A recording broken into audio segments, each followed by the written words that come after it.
AD has approved KC-1400 collective. Everybody want to hear me say that?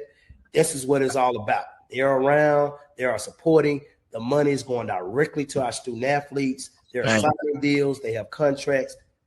Let's do it.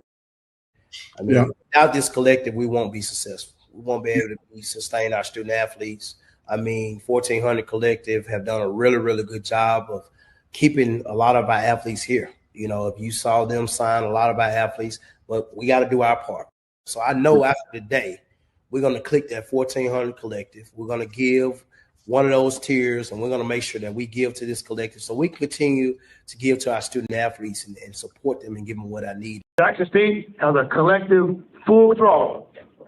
They have a collective full throttle. And I mean, like, so they, you know, we won the national championship in 2023, and we were slowly but surely trying to get our collective going. Jackson State won it this past year. Their collective is full throttle. Like, it is full throttle. They don't want to lose. They don't want to lose anybody. We are trying to build a program for the next 10 to 12 years. It's not something that's overnight. We understand that the NIL and collective stuff has its role, it plays in it, but we are on the forefront of FCS football and attacking the NIL, attacking the collective. We got a very nice payroll at Jackson State, believe it or not. And I mean, our fan support, and we need more support. But we know that that payroll is attached to championships. You know what I mean? So we're not out here trying to recruit kids based on money, but we also want them kids to know if you come to Jackson State and you end up benefiting from the collective, benefiting from an NIL deal, we expect a championship.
What's up, everybody? What's happening, baby? What's happening? What's happening? It is week 1.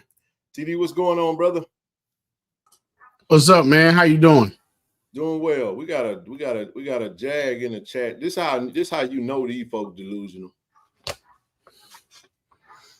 Boy, we're gonna talk all about it though. You know they delusional.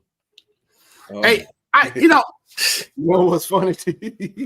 Hey, man. Hey. These folks crazy. They just have high hopes for their team. They don't know they're delusional. All you need to put in there is we gonna lose. That's what goes in front of by 21. Jags by 21. Boy, y'all got monkey stumped on national TV. Come on now. Don't do that to yourself. Anyway, happy Monday.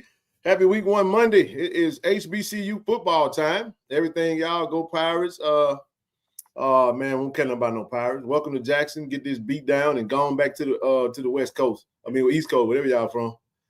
Hampton, Virginia, the Commonwealth State. We're gonna give y'all a coming ass whooping when you come to Jackson. All right, that's my only cuss word for the night.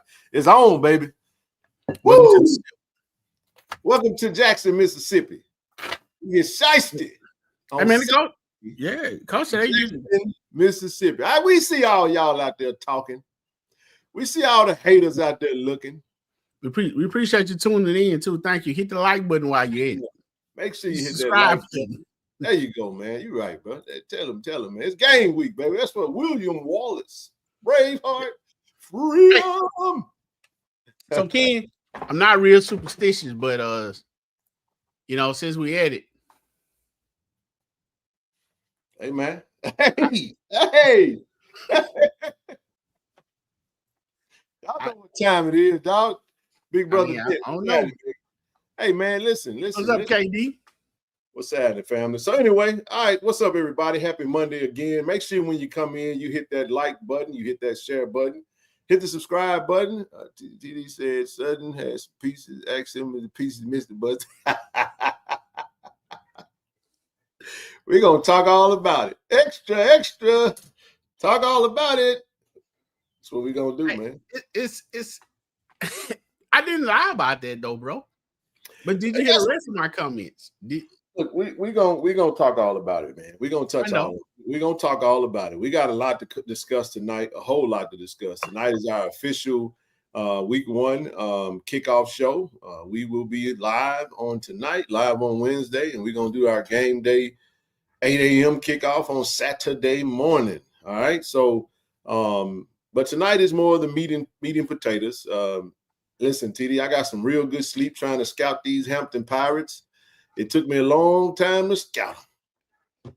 Boy, I was trying to watch a game last night. I got some of the best sleep in my life. I mean, why you get the most sleep when you're always watching somebody else team? But these folks are boring snooze fest, man. Look, I tried to watch that Howard game. Oh, Lord have mercy. That game started watching me, bro. Whew, it's brutal, man. I doff my hat off to the coaches for the labor that they have to endure to get this stuff, Scott. I appreciate the Blues of the world. Shout out to brother Zach McKinnell and all those that cover FCS. Boy, I don't know how you do it. Whew, man. But when you got a passion for it, I do know how you so well. got a passion for the work, man. You do it with no problem. They do pretty much got a whole new team, but they do have some pieces that's worth talking about. We're going to talk all about it. Let me first start off by talking to Tiger Nation first. We're going to talk about Tiger Nation first. All right, family. We done got it all out of our system. Officially, TD, as of this week, it's 0-0. We are not the 2025 HBCU national champions. That ain't been crowned yet. We ain't played no football. So all the preseason talk is over. Quincy, I know you're out there. Preseason accolades mean nothing at this point. The only thing that matters is what you do on that football field. If you read the tea leaves too much and you think that you're better than you are, you go out there and you lay an egg, Tiger Nation ain't going to be happy. Everybody, it ain't going to be good for you. You know what I mean? So I know our coaching staff, I know we're going to be prepared. I enjoyed the press conference from Coach Taylor today. Actually, both of them. I enjoyed the SWAC call. I enjoyed the Jackson State press conference today. He had a lot to say. Talked about camp. TD, this is what we take no one. No, absolutely. We don't take nobody lightly. This is football time. But we're going to get all into the meat and potatoes of that, man. So give your thoughts on just the weekend. Where you want to start it, man? Just how you feeling today, man? It's Monday. You know what, Ken? Actually, I got a story to tell. Come on, let's talk. It's story time from D Diesel. Talk to me. You know what? That's coming up. You know, shout out. Is that a T-shirt? No, you can't steal that. That's band session. That's story time with Doc. You can't do. All right, come on, go ahead. Let's talk about it. What you got? Look, man, in the words of the great one, the notorious B.I.G., I got a story to tell. So check this out, Ken. I got a thanks for you, brother. I got appreciation for you, and I got to share, but I got to go this route with it.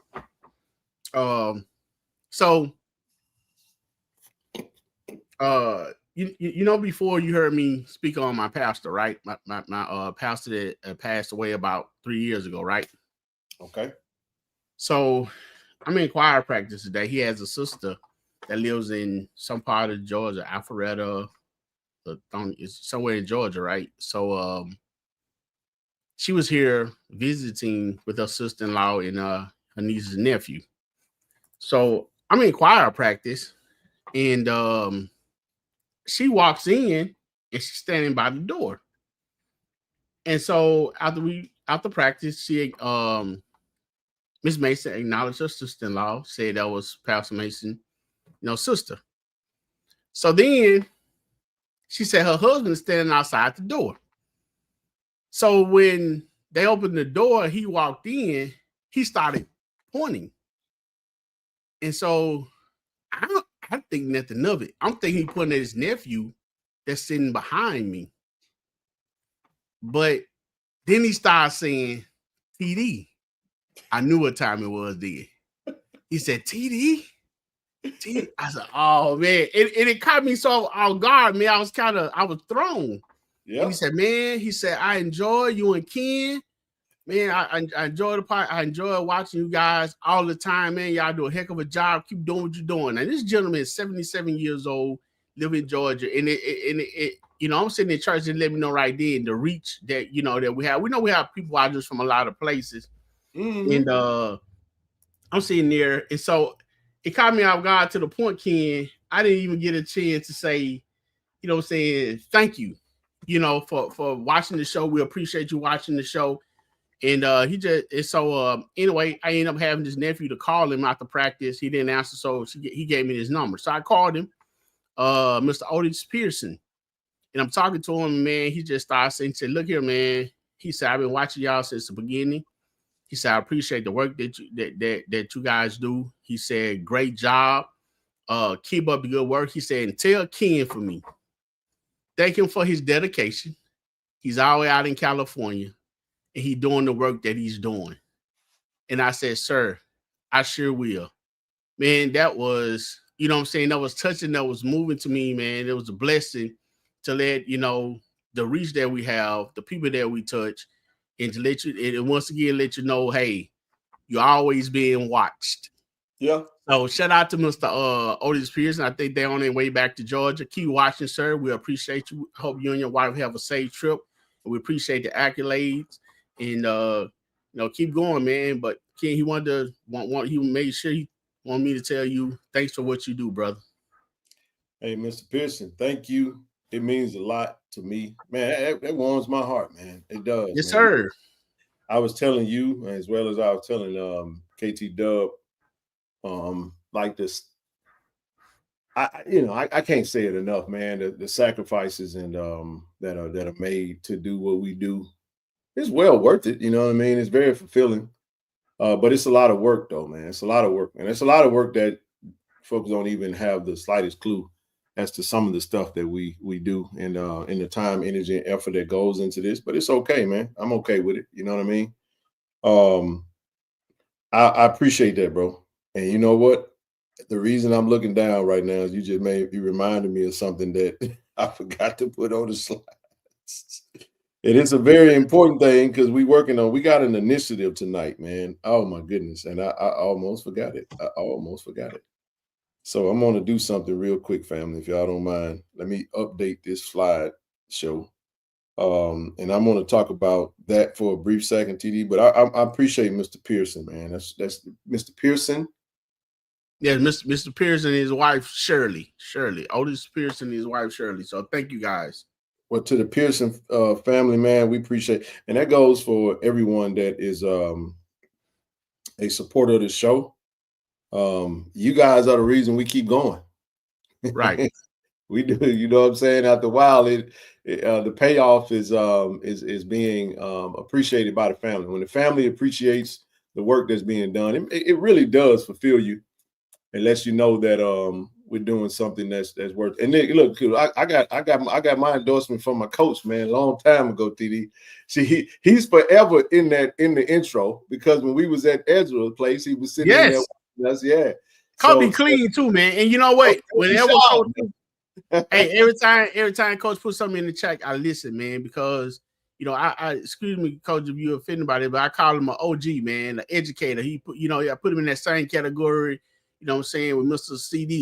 Lee, you know, when they listen, you know, I mean, when they talk, you listen, man. And one thing Mr. Otis said too, man, he even went back to the chaos that went on that helped us, you know, he took me back in history, bro. Oh, yeah. So yeah, man. You've been around here since the beginning. Y'all know how we got started. This thing was birthed out through the fire. Through the I'm singing today, baby. It's a football time, baby. But no, man, yes, it was a very tough time, man, that we went through. And this channel, not only did it help us, man, but it also helped blessed a lot of our Jack State football Tiger family that, you know, needed that, man. We was high for 2 years. You know what I'm saying? We was high, bro. And then we kind of fell off the top of the house real quick. And it hurt. You know what I'm saying? And man, it was an emotional time. Man, you fall on top of anything, you're gonna hurt, especially a house. I was always told to stay humble. The lower you are, the shorter the fall. Said it hurt. Said TD, if I fall off the curve, that impact is way different than falling off the top of a house. I can break some falling off the top of the house. You know what I'm saying? So I never let any of this stuff go to my head. And I don't mind saying this. I say this openly. My prayer is always to the good Lord to not get lost in this, not to get caught up in it, not to take my eyes off of him in this. In everything that we do, my goal and objective is to see him through it all. And I look to him to lead me and guide me through it. When my assignment is up, I go back to wherever he sent me to go to. But for right now, that's what he got us doing, man. And I appreciate you, appreciate Dub, Brother Dent, Miss Rochelle, Nook, and the whole family, man, that all the board members for the foundation, everybody that's part of this thing. And I more specifically, more than anybody, I appreciate the supporters of this platform, man. Man, you guys are the reason this thing go. You guys are the engine. We just the conductors of this thing. You know, if a spark plug go out in the car, that mug ain't going nowhere, TD. A little old spark plug. That mug might not even crank up. Yeah, you know what I'm saying? But a lot of gas. Every little bit helps. You guys should be prideful, man. We got some dope stuff coming down. I got another email this morning about the perks. Trust me, you guys. I'm gonna continue to say it over and over and over again. Trust me. There is a delay, but look, it's always on time with the good Lord, man. So we're gonna get that out. I would have wanted to have gotten it out in July. That was my goal, but again, we're just in a different type of world right now with shippings, and we slightly delayed. But as we're experiencing the delays for the stuff, TD, I'm already looking for a workaround and a resolution for next year. It's like we're gonna do more next year, so we definitely don't want. Let's navigate the issues with the smallest we're gonna ever be. You see what I'm saying? So you roll this out at the lowest level, man. But I'm telling you guys, we got half of it in, the other half still coming in. But trust me, trust us. As soon as we ready to roll, I can't wait to email you guys saying, hey, click this link, order your perks. So it generates a shipping label, and boom, as soon as we we do the transactions, and then we send everything out to everybody. So just hold tight. We coming. I can't wait to get you this stuff to you, because I want to see y'all walking around with that KC-1400 collective merch on. I can't wait. I can't wait. Matter of fact, we got some other stuff that we got doing. Y'all saw Dub out there modeling the polos. TD, I got something. I'm going to say this. I got a fundraiser idea coming down the pipe. I designed a white jacket for the whole crew. So y'all gonna see me, TD, KT Dub, Brother Dent. You know what I'm saying? It's gonna be fire now. We're gonna have this solid white jacket with the logo on that thing. So y'all see us in it. We ain't trying to be twinning. It's just that I've learned of something that we can do, and I want to get it to everybody. Because I'll just leave it at that for right now. But everything that we put on will maybe be made available to you guys. It may not be available at this very, very, very moment, because I'm still sampling stuff, still trying to. But trust me, branding has been my calling for a long time. I work for some of the biggest brands in the world, and understanding how they market themselves and how they do what they do.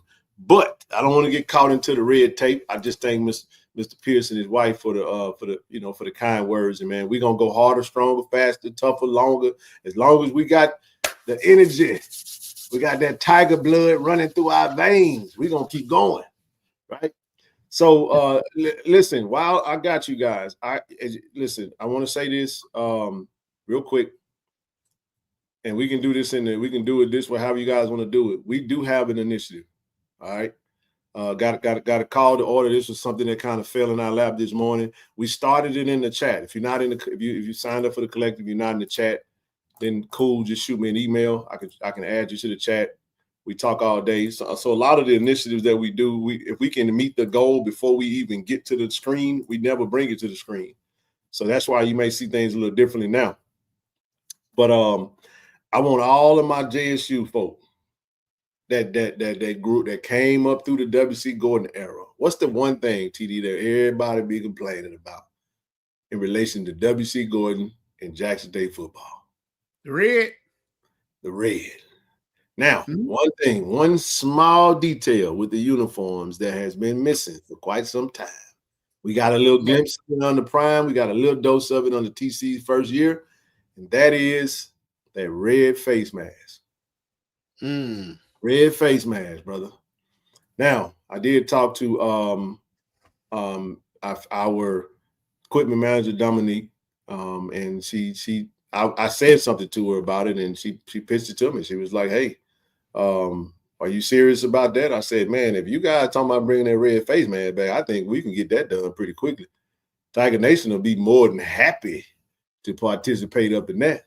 So let's just say that she answered the call. She dropped it there. Now I know y'all can't see the numbers on this, but we done already pretty much collected a good little bulk of it. So we're gonna put 4K on the assignment tonight. $4,000.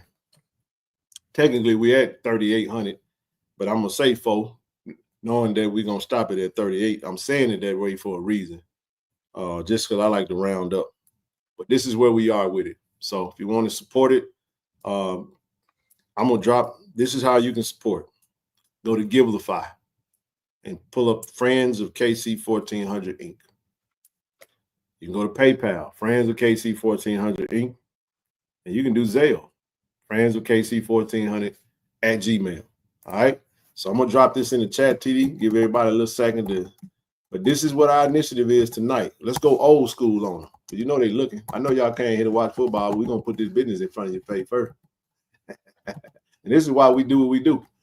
And this is why we go further, because we do it together. And this is what I'm gonna say. A lot of times, TD, we want things, and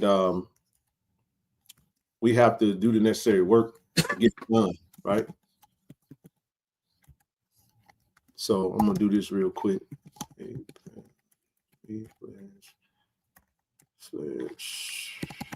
So I'm gonna put up the different ways that you can actually support this initiative. Let's knock this out tonight. $4,000, we can hit it.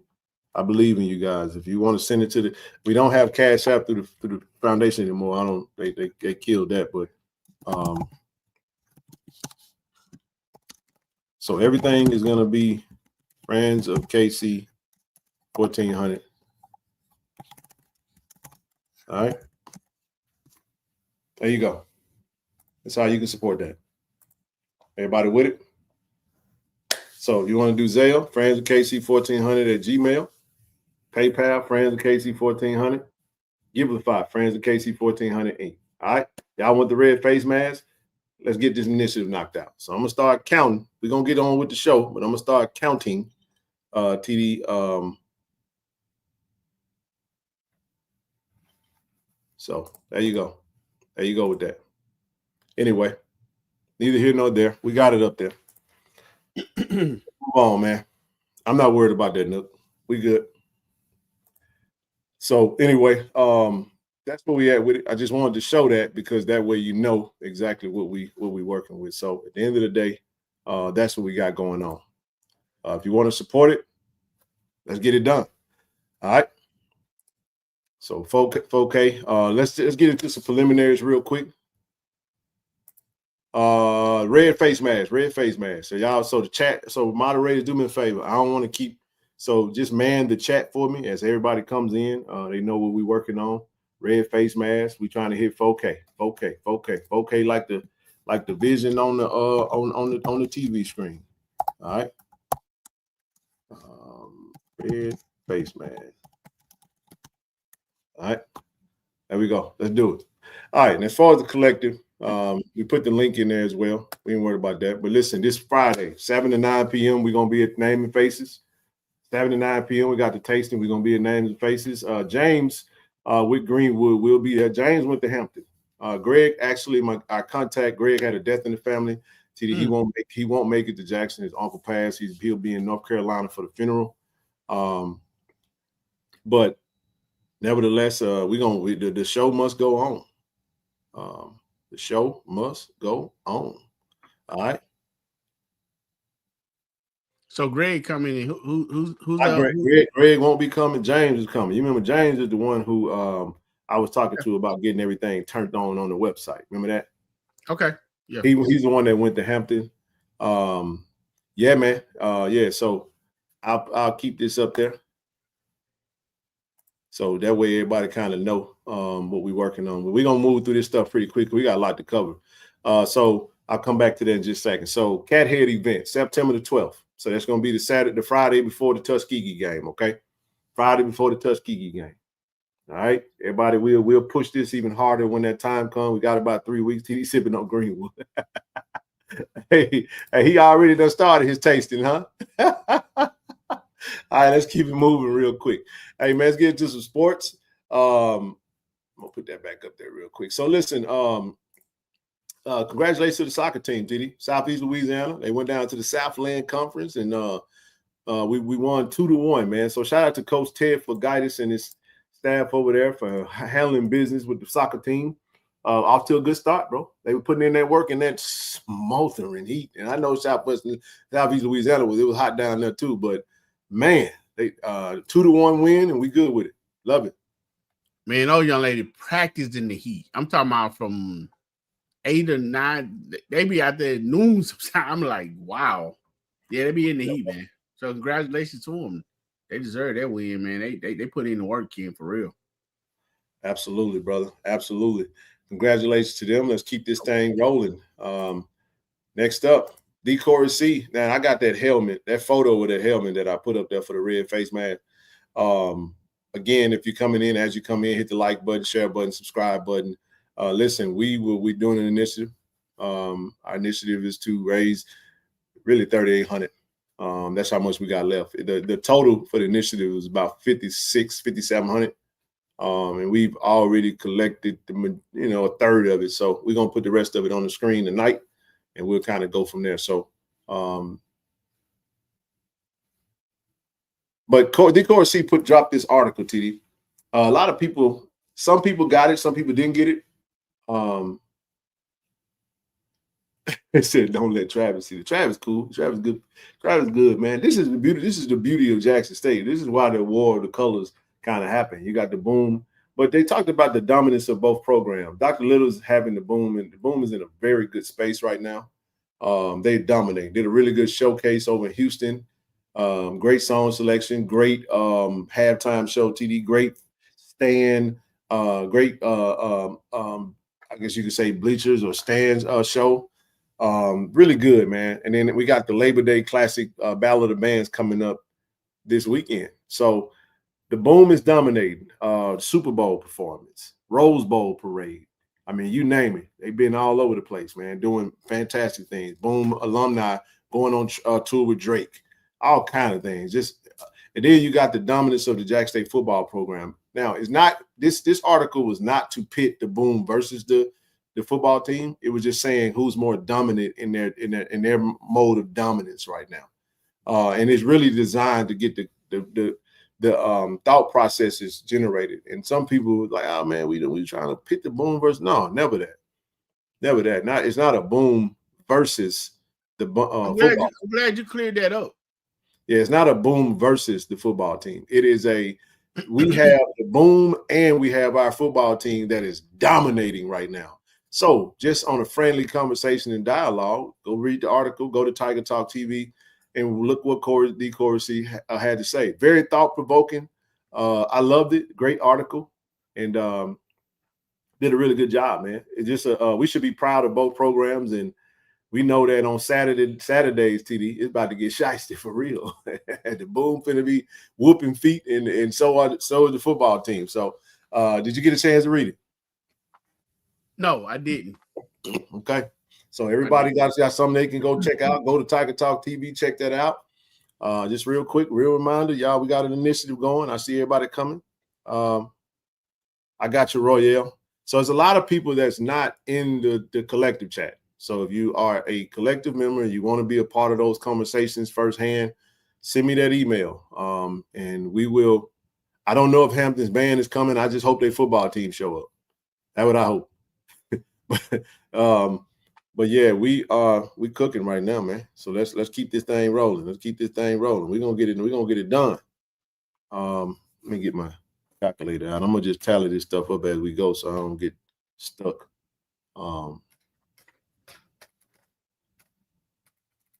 But I'm ready to get to this football. I had to get this business out the way though first.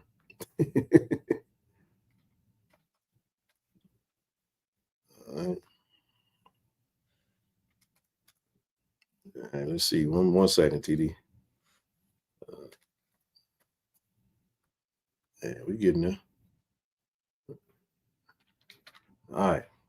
Let me click through all these damn notifications because you know how they go. All right, there we go. So let's move on. Let's keep it moving. All right. Huge congratulations to our Associate Deputy AD Hakeem McClellan, man. He is a legendary. Did you know that Hakeem McClellan was a legendary Mississippi Valley track athlete, bro? I did not. He looked like he can still run now. He looked like he still got it in him. But Okay. look at his accolades, man. I know Mississippi Valley love trolling us, talking about how our leadership over here is all from Valley, and they made us say, we get it. We get it. We get it. But no, man, Hakeem McClellan, he's got inducted into the Mississippi Valley Athletics Hall of Fame, man. So congratulations to our brother Hakeem. Man, look, this is some good stuff, man. This is outstanding. So proud of him. I know him and his family is excited about this moment. He is now and listen, I'm fond of one of the others that's going into the Mississippi Valley Hall of Fame. One of my former, I'm gonna say classmate, but I would say at Merle, D. Jamel Jackson, one of A.D. Robinson's teammates in high school, as well as at Mississippi Valley, you know. So this is outstanding. Football and track, man. Track and field football, man. Hakeem McClellan doing his thing, man. So he was Mississippi Valley Student Athlete Achievement. Track and field 06 to 2010. Football 2-spot athlete. He was a team captain, a letterman, 2-time All-SWAC academic honoree, 2-time All-SWAC track and field selections, SWAC indoor 200-meter champion, SWAC outdoor 100-meter bronze medalist, consistent top 10 finisher at SWAC championship. Finalist for Mississippi Valley Athletics, multi-sport category 09 and 010, track and field MVP, school record holding all-time ranking, outdoor 100-meter, third, fastest in school history, outdoor 200-meter, 7th fastest in school history, outdoor 400-meter, 11th fastest, indoor 55-meter, 2nd fastest, indoor 60-meter, 4th fastest, indoor 200-meter, 5th fastest, long jump, top 5 all time, and relays 3rd fastest in the 4x400, 7th fastest in the 4x400 outdoor, 3rd fastest in the 4x400 indoor. This brother is fast. Yes, sir. Or was. Was. He still got a little bit in it now. Or was. Yeah. He finally tell you he still got it in it. You know what I'm saying? So it's all good, man. Man. Hey, that's great, man. Congratulations to Hakeem. I had no idea that he was that fast or was. Man, you know what? Good that they honor him. You are not alone. You are not alone. Yeah, I didn't know that either, my brother. So, but congratulations to Hakeem. And I mentioned he was doing great work while he was up at Valley, man. Yeah, he was the AD, man, and did a fantastic job. Great brother. We know that with the initiative of the collective for indoor practice to be viable option for it. So indoor practice facility, man, that's going to have to be done by the university. That's something that we could be in communication with the university. That's something I would love to talk to AD about, because AD is, man, we had a chance to go meet with he and AD Wells Killett, man. When I say busy all the time, always doing the necessary work for the coaches and the student athletes at Jackson State. Listen, man, we got a great one, and AD Robinson does a fantastic job. The work going from where they were, TD, where things were when he came to where it is now, and navigating some of those obstacles is just unbelievable. But if you don't know some of the things, I think he makes it look easy sometimes because it be tough task, and sometimes he does it effortlessly, and they do it, they make it look good, but it be tough. And they'll go behind closed doors and fight the battles that none of us would ever see. And that's, I'm being real when I say that. I'm being very real. So I think something like that, Brother Michael, I love the idea. I just think we would need to have a conversation with him and see how far along he may be with his own plans, because he's got plans for facility upgrades. It's been in phases, as we've seen the new scoreboard in the AAC. I think we're probably going to see new scoreboards throughout all of the fields. Did the tennis program, did the tennis repainting of the tennis courts, and the renovation of the bowling facility. So when you have a ton of work that needs to be done, it's easy to say, hey, let's do this, and this. But football is in a good space right now, even though it's not indoor right now. We have a great field. Thanks to our previous head coach, Coach Prime, and the relationships and the Tiger Fund and those that were able to foster those partnerships for us to get those facility upgrades. But it is definitely the track and field came through on that as well. So it's a phase. It's a phase, and I know we're gonna get there. So I love the motivation to do it. But I think the answer would have to come from him because I don't know where he's along with his plans. Do we choose? Need most just do that. I didn't change the campaign, brother Jimmy, so just do where needed the most. Yes, on Givelify, select where needed the most, and that would take care of that.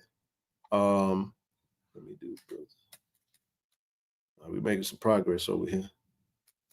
Every dollar matters, man. It don't make no difference what you give. Every dollar matters. We don't y'all see that red beautiful face mask. Y'all gonna be proud of that thing. All right, let's get into some football. TD, you ready? I can't. Before do your thing. Before you move on, go back to Akeem real quick. Can you go back to Akeem real quick? Oh yeah, heck yeah, man. My mistake. I just moved on. Hey, I want to see. I want to put up something Coach Lewis said. I got a question for him. I did see that. Does that change your loyalty, Coach?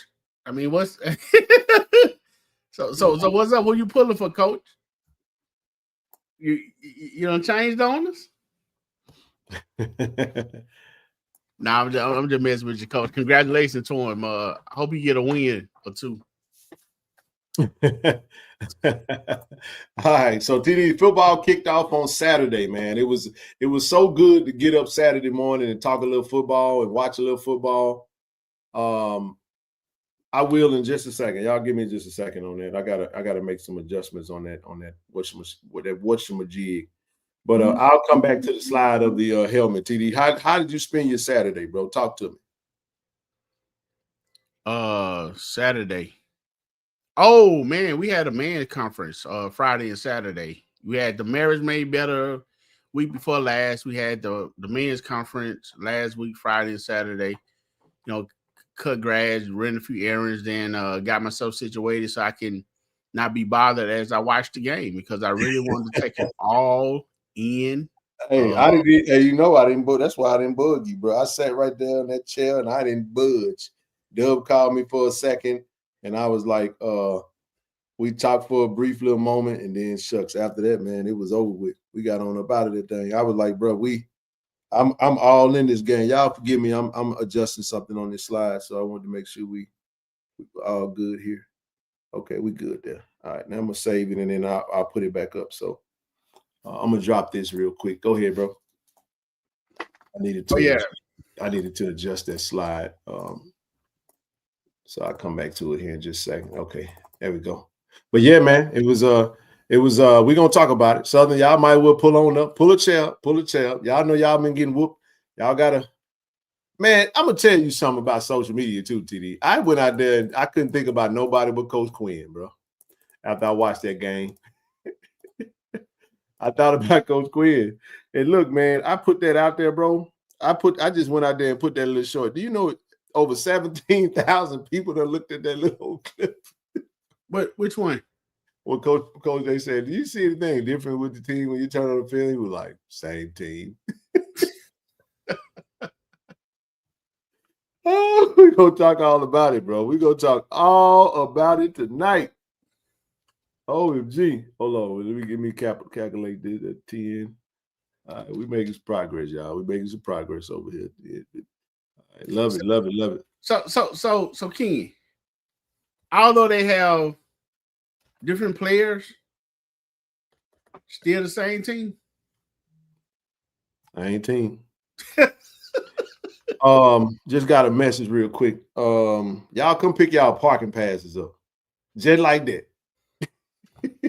Go get your parking pass. Hey, see, I'm coming to get mine this week. I'm on the way.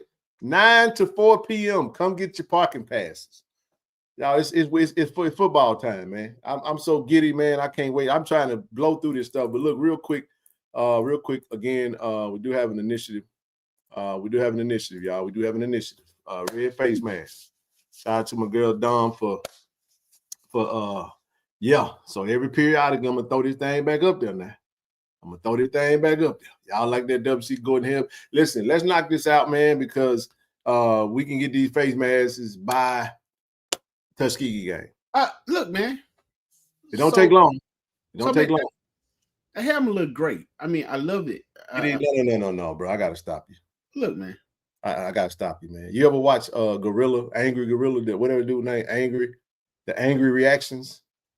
The dude on Instagram. When he always frowned up. You know what he be saying? What? Gorgeous. Oh. That don't look good. That helmet look gorgeous. That's what it looked, man. So that's a work of art right there, brother. Do you not? No, you got to address this. Is a work of art right here, bro. Man, look good. Hey, so what? Do you wear the blue uniform with that? You can wear. Actually, yes, you can. Well, like I see, like I saw a picture with Andre Lord on there, huh? Hold on.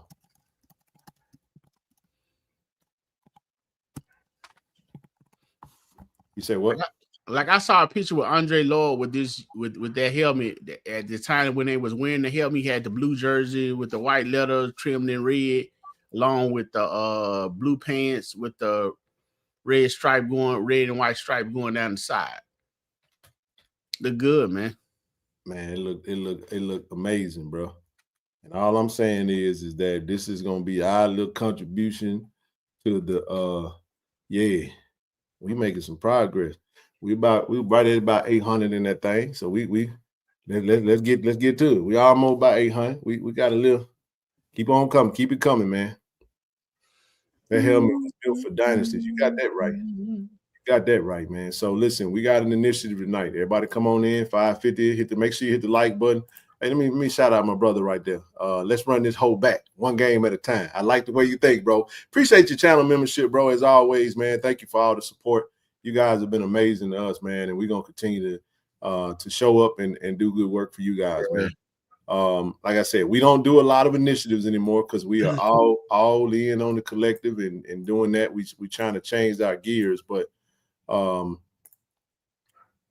definitely will report back to athletics with this and let them know before we even make a move on it. We will get with athletics to make sure that we are in alignment with how they want to go about it. So we used to just collect and spend, but now we will collect, have it, and then we'll go make sure that we cross all our T's and dot all our I's, man. So definitely happy with that.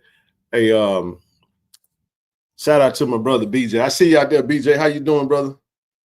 Man, I tell you, TD, y'all gotta forgive me, man. I've been so heavy in this thing, but it's something else I want to do. I got to do something. But go ahead, bro. Go ahead. Talk to the people for a second. Give me a second, y'all. I promise y'all I was prepared, but I had got so heavy into the football that I kind of forgot something. But I got it now. Don't worry. So Ken, I think I wanted to do this after we talked about the game on Saturday and segue into our game coming up on Saturday. Yep. So I wanted to do it then, but since you're doing that, I'll just go ahead and mention it now. Hey, let's do it.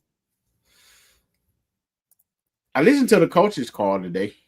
I did too. Thing that made me tickle.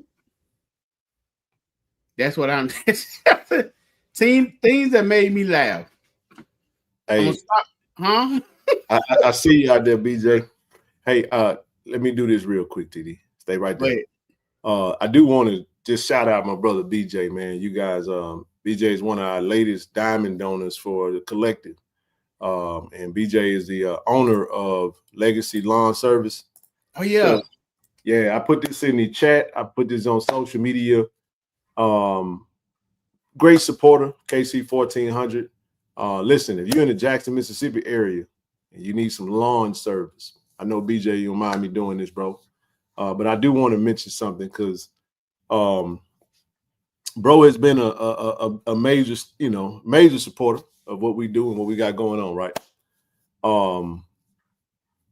So TD the other morning, I get a notification, Diamond Donor come through. I'm like, wow, that's crazy. So I knew there was some conversations that we had, me and Dub had. I was trying to figure out who this individual was. So I looked at the name.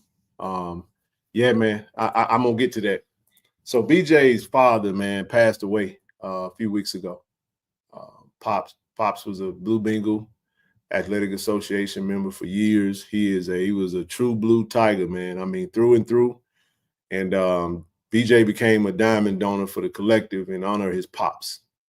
Okay.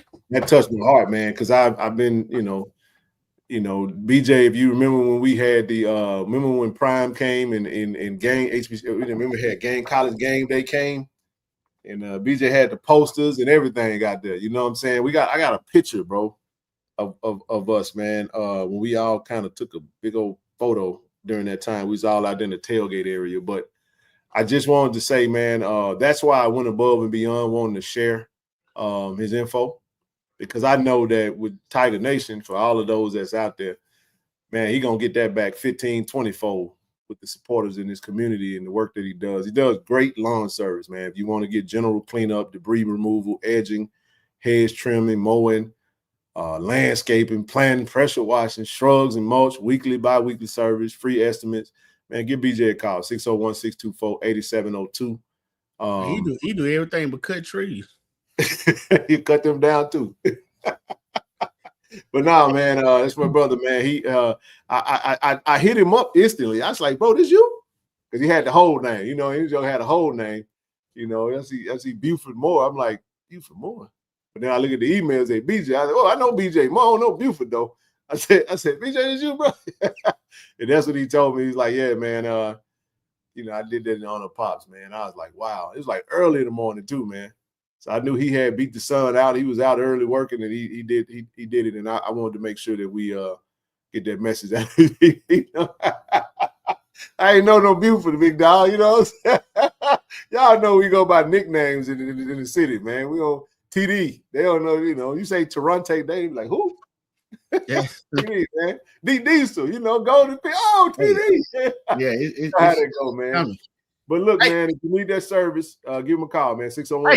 Hey, look, man, I might not need that service. I need a tutorial. BJ, can you give me a tutorial on the professional way to use a weed eater? I be cutting up. This man be out here tearing his yard up, BJ. Give him a call, man. Give him a call, TD. Give him a call, bro. He'll take care of you, man. I don't need you to cut it, bro. Just show me how to do it. Yeah, man. No, man, I wanted to put that up there just so we can get going, man. I know laughter is always good, man. He said he got you, bro. Hit him up. He got you, man. He's in the collective chat now. So just add him on the chat, bro. Y'all can do a separate message and definitely can connect, man. So, yeah, man. Again, hit him up. Yep, BJ, you with the there y'all go. Y'all can work it from there. So look, Red Face Mask Initiative going right now. Let's see where we at right now, TD. We cooking. We cooking with a little Crisco over here right now. Yeah, man. We're about 3K away. We're 3K away right now. Let's make it. Let's do it. First K out the way. Let's get this on over with, man. We're gonna get this done tonight. All right. I know we've been doing collectives and all this other stuff. We ain't been doing a whole lot of initiatives.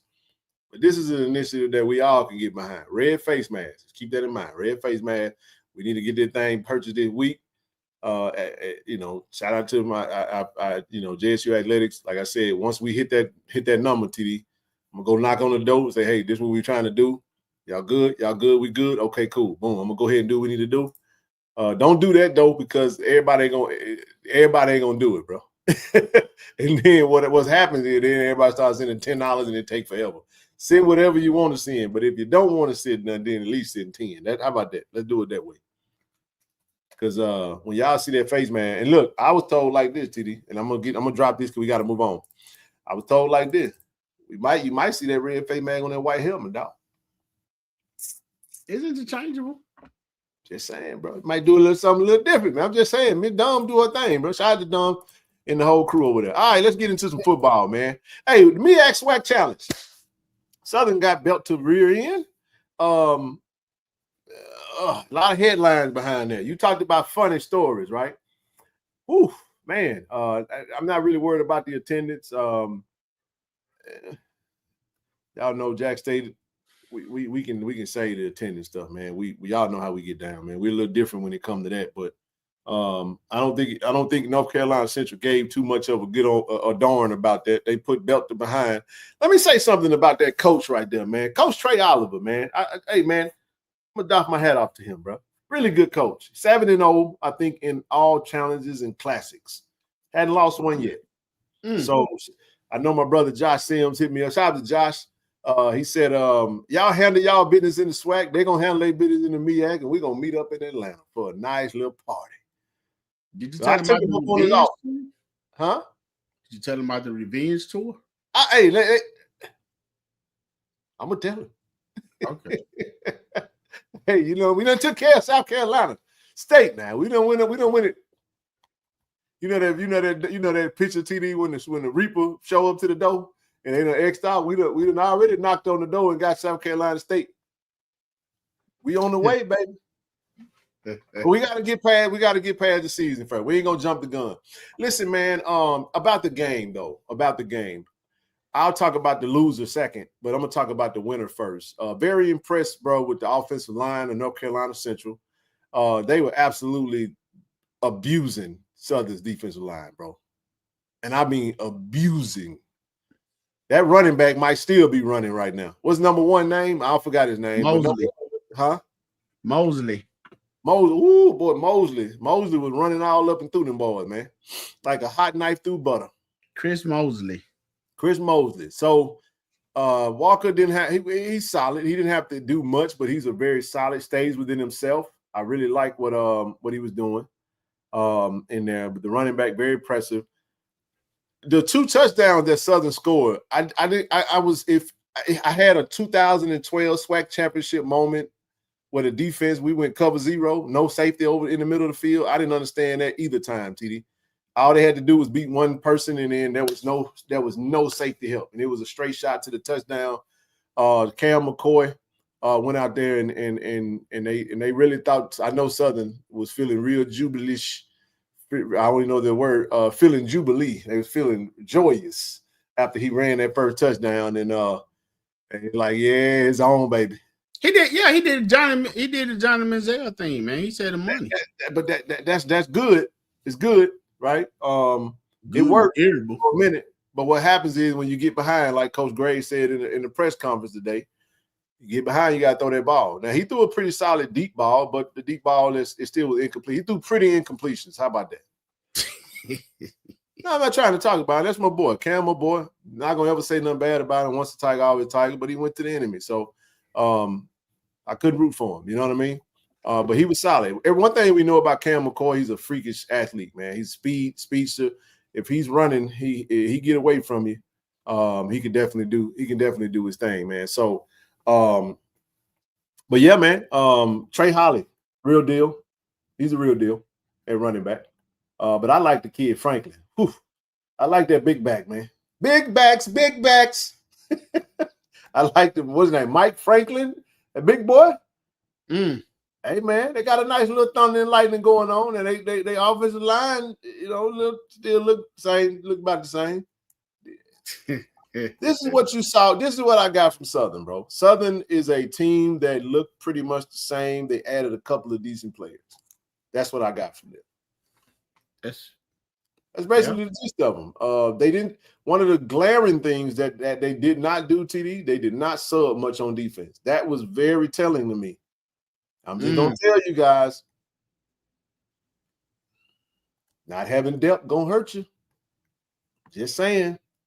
First drive, TD, they slow walked them down the field. Them boys was gassed.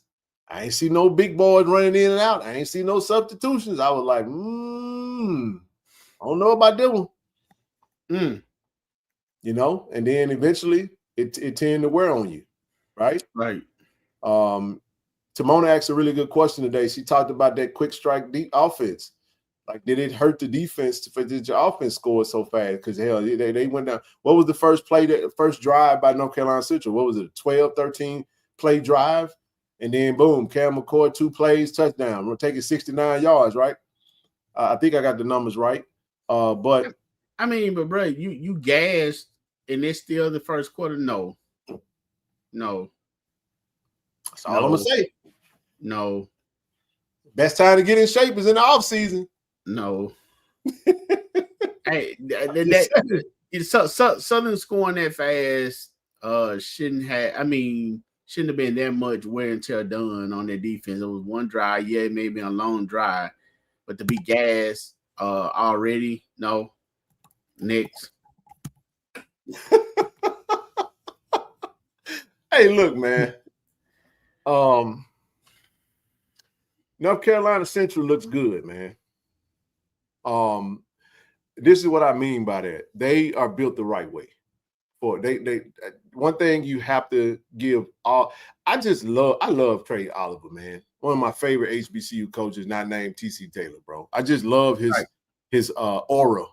That he plays like he always feeling like, yeah, they doubted me. I'm going to show y'all what we can do. He just carries that mentality like, bro, it's us against the world. Say something wrong, I'm going to check you right here on the spot. My kind of coach. I like him, bro. Like, you could tell the kids that go play for him stay with him. And it probably don't take a whole lot of money because programs matter, though. They possibly they were, but it was effective. It was effective, though. It was effective. You know what I mean? Undersized, culture over scheme. I like that, man. Culture that's a real thing. Very real thing. Very real thing. But it was a good game, bro. It was a good game. They to the victor goes the spoils. North Carolina Central, 31-14. Straight beat down. In my opinion, that game should have been 38-0. You take away those 2 big plays, CD Southern does not have a pathway to score. Defensive schemes. Right? Yeah. They gave up 2 big plays, and Walker Harris fumbled on the goal line. They took points off the board. So if he don't fumble at the goal line, it's now 38-14. You don't give up them 2 plays. Let me ask you this question. If Southern does not give up those, if North Carolina Central don't give up those 2 big plays, do Southern even score? Because when they didn't have the big play, they had nothing. That's just the reality. Right. I'm not trying to dog. We're talking football now. And I'm saying, like, when you just basically look at it, let me real quick. Somebody said in my Bubba Dub voice, trash. You got that right. All right, y'all, we still cooking. All right, we still cooking, man. Still trying to get the red face man now. Go ahead and get them donations, food donations. All right. A little over, we done eclipsed our first grand. Let's keep it going, baby. Let's keep it going. Let's keep it going. 4,000 for the red face man. But now, man, any thoughts on that game? Any thoughts on that game before we move on? Because we got to get into our I do. I was waiting on you to finish. I'm done. Again, everybody, 622 watching. Make sure you hit the like button, share button, subscribe button. We are raising these funds. We're gonna bring the red face mask back. This is now for those who don't know. This is a sidebar. We did have red face mask TD. They was on the Zenith helmets. We don't wear those helmets anymore. Those are the helmets that we got on the Dion because he had a deal with Zenith. Players don't like that. But we're gonna stick to the Rydell and we're gonna go buy the face mask for the actual helmets that we own and that we're gonna use, so the equipment team can interchangeably give us some of the stuff that we want. So the red block with that red face mask is gonna be gorgeous. All right. So let's get them donations knocked in. Let's do what we got to do. Mr. Kobe said, "No, congrats, North Carolina Central, but every team ain't gonna run 2 plays against them and play soft cut." Now that's true. That's true. But you have to. But one of the things I will say about that, and I'll be quiet so TD can go, is you can only play who in front of you. You can only play who's on the field. We don't know if they could do other things because they didn't have to. Southern didn't force them to. So, thoughts on that, TD? I'm gonna shut up. What, the game? Yeah, comment and then you can move into the game. Oh, yeah. Yeah. Okay. Yeah, man. First, I want to say something. I mean, I want to address something I saw in the chat. Miss Mac, thank you for the kind words you said about my daughter being a great ambassador for school. I'm not sure which daughter you're talking about or what she did, but thank you so much. As far as the game, and for real, BJ, we're gonna talk about that weed eating stuff. I put the A because that dude told me to TJ told me to flip the weed eat up Ken and do it long ways. I've been told to do that, man. Then I had a mold up there by my ear. That's another story, bro. But anyway, I'm just kidding. So here's the thing, Ken. Everything I did say about Southern, it was. I mean, they added a few pieces. Apparently they hadn't jailed just yet. Okay. So we'll see how time go. I do like you do. I start with North Carolina Central offense first. Okay. I spoke on the offensive line. I figured that was my key point in the game with them having the returning starters like that. Plus, that North Carolina team almost not an HBCU team, but hey, neither here or there. So those guys were dominant. And it's kind of what I expect. I didn't expect them to do what they did to Kelby Gibbons like he did. That young man, 70, boy. Yeah, man. That young man named Jaquarius Sprinkle or something like that. What number? 53. Ooh, and 70. Huh? And number 70. Man, shut that young man down. Young man had like he was a high schooler. That young man had one tackle. But you know what, kid? If you recall, I said run at him. Remember I said that? Yeah. When you got a guy like that, you run at him and you chip it. But they ain't even have to chip it. That one guy. That one guy was giving that business. Okay, number over here. Right. I guess they moved to the other side, number 7. After they moved him from the right side, I ain't see him. I don't know what was going on with him then. But man, the offensive line moving to the other side, TD. Yeah, they moved to the other side. They were trying to find a weaker. They were like, well, we're gonna get past number 53. Let's try number 70. That door was closed too, man. They had put the chains on the door over there, kid. All over the place. Locking down stuff, man. So that was one of the things that stood out to me, at first.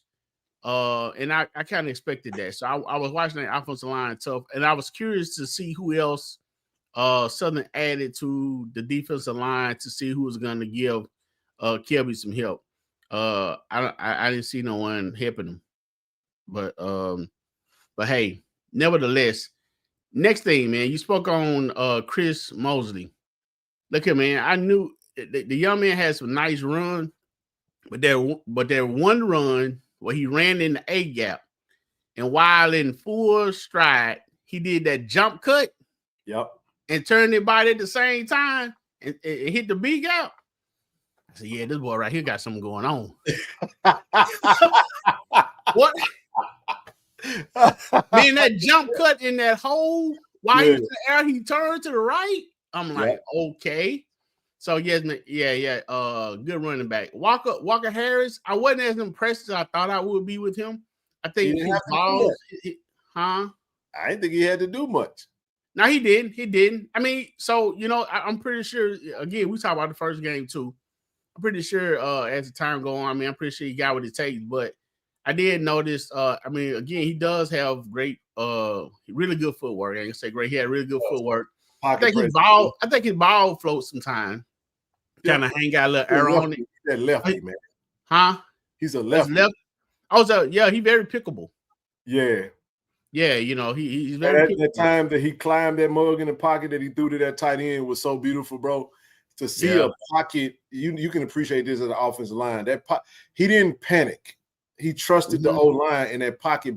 They built literally a wall around him, bro, like a literal circle wall. Climbed the pocket, easy touchdown. And I was like, the other quarterbacks that you're watching, they're gonna panic because they think that it felt like the line was closing in on him, but he trusted the whole line. He stood right there and just delivered the ball, and he was untouched. Man, it was impressive.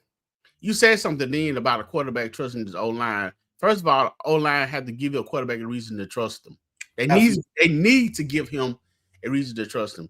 Once you get that reason to trust him, you can stand in there and take a hit to deliver the pass that you want. So, that was key, in you saying that. But I'm not taking anything away from the young man. He played a good game. He didn't have to do much. Like he said, he had his tight ends, had his receivers, and he had Mosley and the other running backs to help him out, man. And definitely in the offensive line. So good job on that, with them. They defense, I think that one play, first of all, I was shocked to see Cam start. Not saying that he don't have the ability or anything like that. I thought Jalen Wood the whole time. We found out some things. Yeah, exactly. I won't get into that stuff. Coach Graves didn't say nothing about it, so y'all, we can just go with whatever was online and just move on from that. I don't really care because, again, it's college and it happens. You know what I mean? I understand that. I don't understand fraternity stuff because I'm not in a fraternity, but I do understand that what happens with that. Oh, there it is. Yeah, I know about one of the things I heard was he crossed a specific fraternity and he missed the bus or something. He was kind of some disciplinary stuff.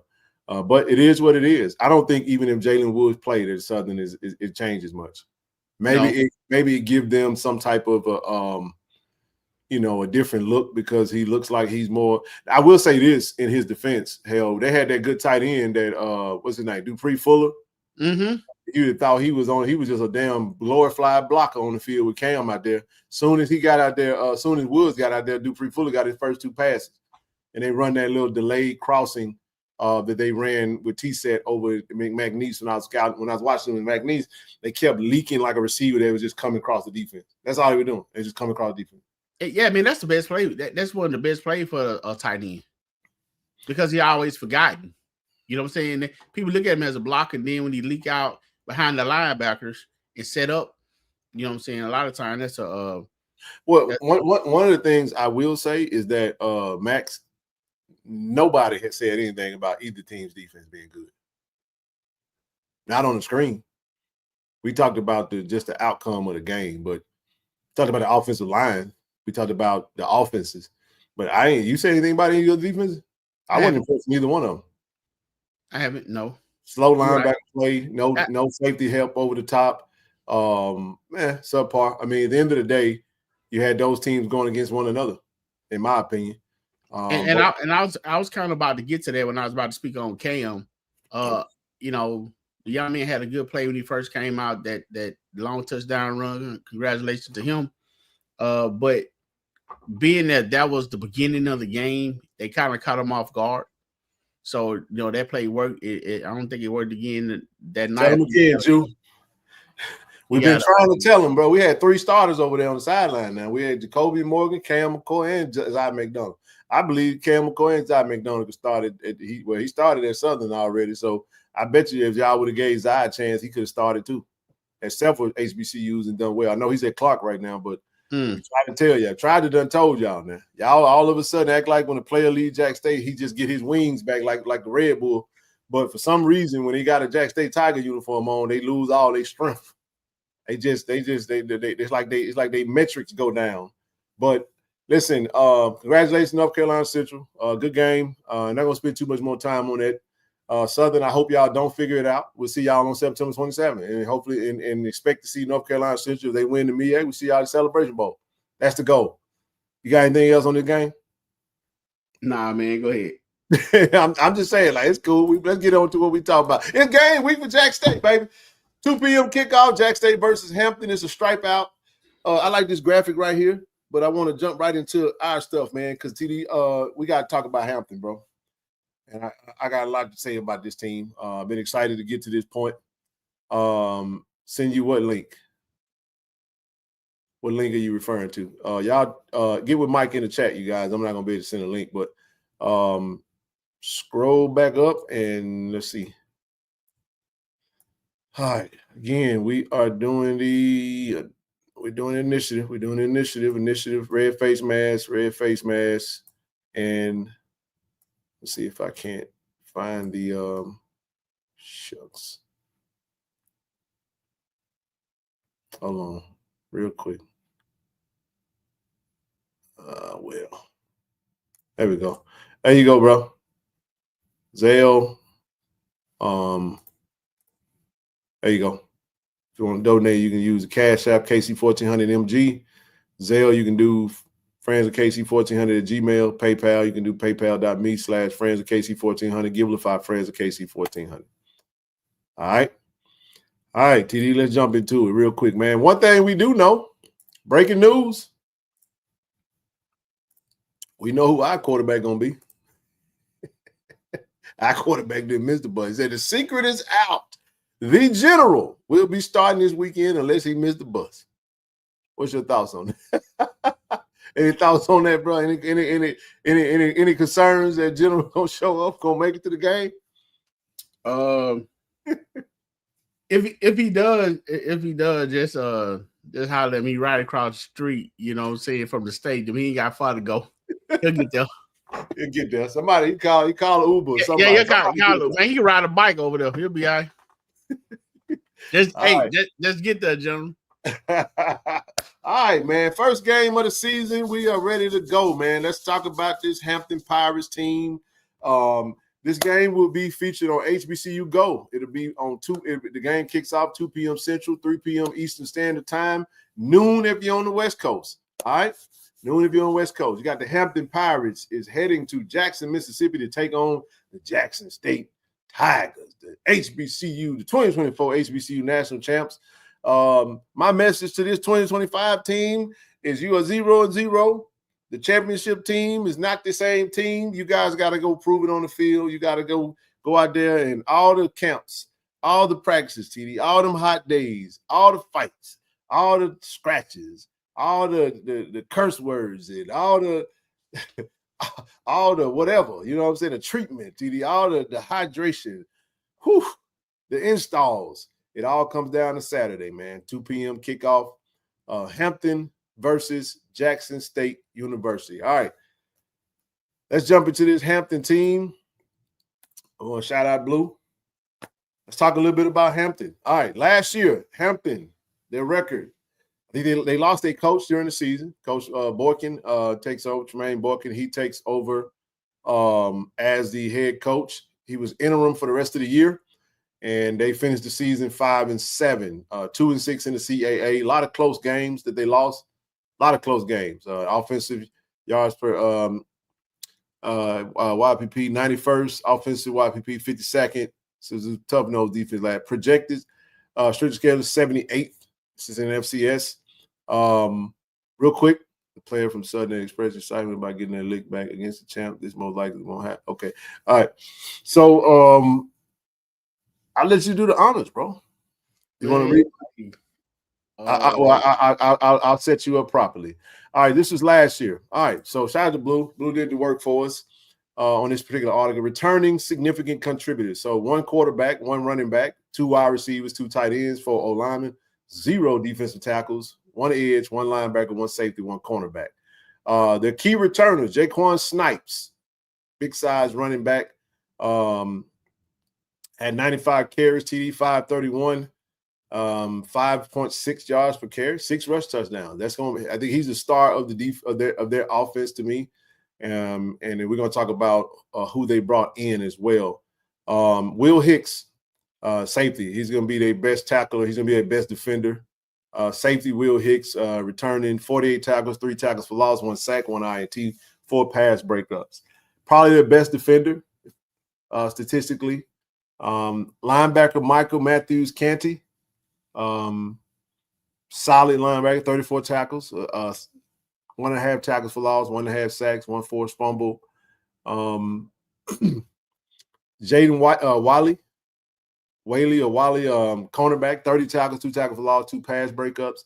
And Cam Sturdifin, safety, 16 tackles, 2 tackles for loss, 1.5 sacks, 2 pass breakups. Any thoughts on this particular list, TD?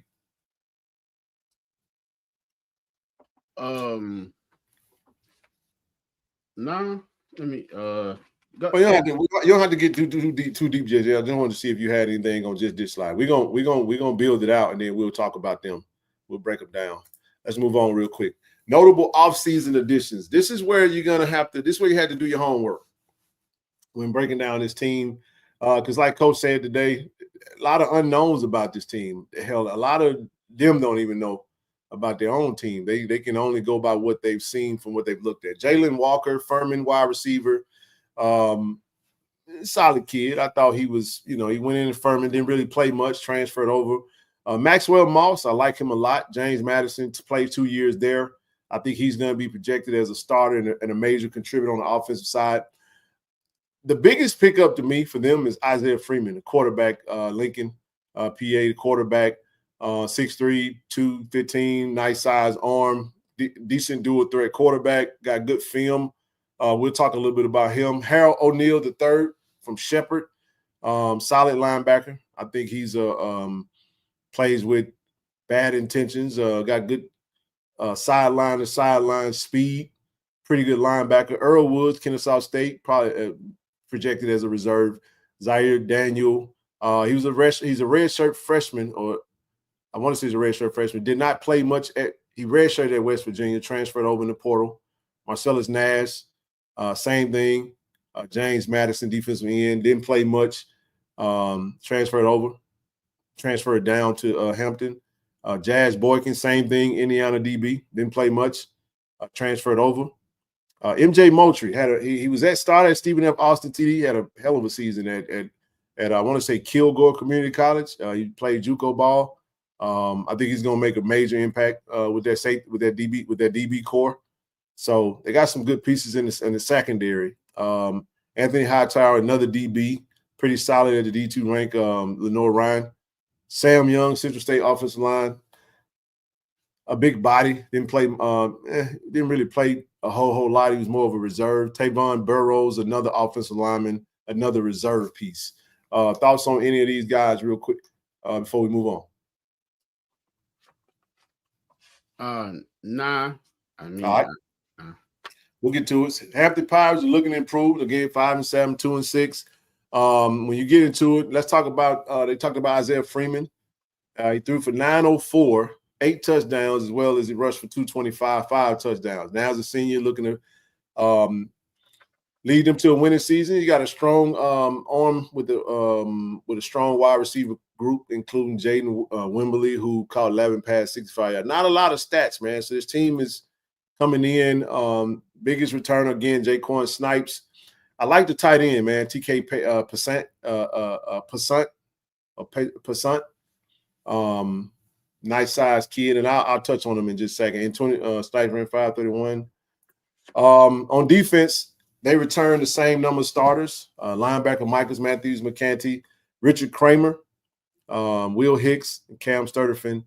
Matthew McCanty is a linebacker, 34 tackles. Kramer, defensive lineman. He had 12 total tackles, 3.5 tackles for loss, 2.5 sacks. Hicks and Sturtevant are both defensive backs, and Hicks led the group with 48 tackles, 3 tackles for loss, while Sturtevant had 16 tackles and tackles for loss. All right. Field Steele, preseason. These are some of the guys that they highlighted. So Jalen Williamson, offensive tackle. Well, not offensive tackle. I think it's I don't know what was it, maybe a center. But Williams Thomas, third team. Jaquan Snipes, which we're gonna have to definitely take that. We're gonna look to take Snipes out the game along with the second running back. And I'm gonna pull up their roster here in a minute. But Jonathan Ward, long snapper. Michael Matthews, Canty, solid third streamer, and then Amari Allen, probably the best offensive lineman that's returning. I think he's a junior, big body. But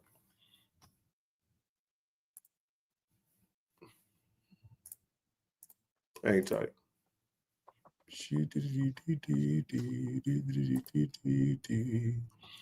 Real quick, bro. 1 second, y'all.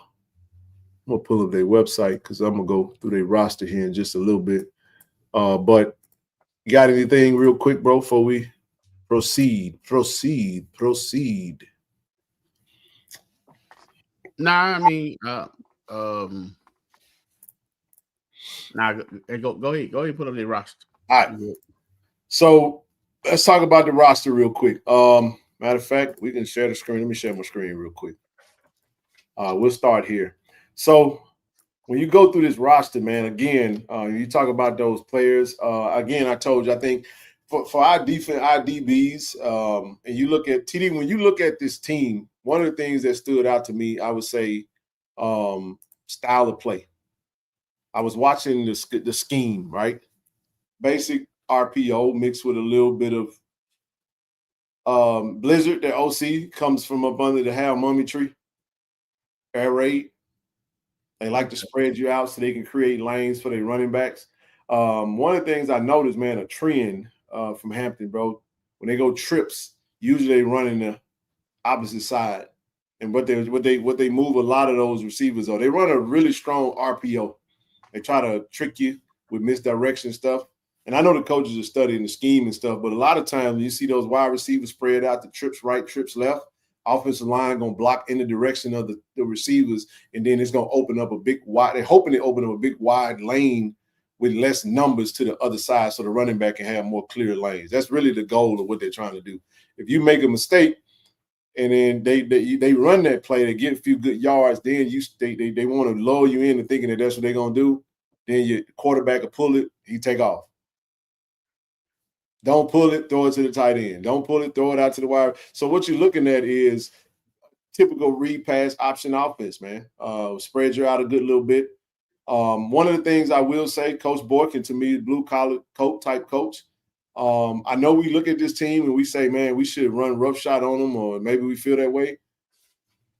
I'm not gonna go that fast, that quick, TD. I think this team can create some problems if we don't come to play. Just because the amount of unknowns and the style of football is boring ball, but more boring ball versus a high-powered team can tend to lull you into making bad mistakes, and you start pressing and doing all that kind of stuff. But I think the biggest thing is going to come. It comes down to trench play.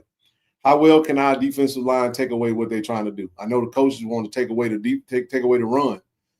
If they do take away the run, they do have a quarterback that can throw the ball. So now that means our DBs are going to have to play tough, but our defensive linemen are going to have to put some pressure on their quarterback. That's what Coach Taylor said today. We got to get him on the ground. We got to hit him we got to speed that clock up and let him know, hey, you're going from D2 up to the D1 ranks, and the speed of the game, does it speed up for him, or is he able to transition pretty well? I like the kid, man. He got a live arm, in my opinion. He can make all the throws. Nice size kid, 6'3". He can take a He can run, he can pass well, but they don't have a lot of depth. That's the most glaring thing. They do not have a whole lot of depth. A lot of the kids that's going to be playing for them haven't played a lot of college snaps. They just haven't. Many of them are red shirts that's going to be asked to do certain things, but that doesn't mean that you can't come out there and play tough-nosed football. You see what I'm saying?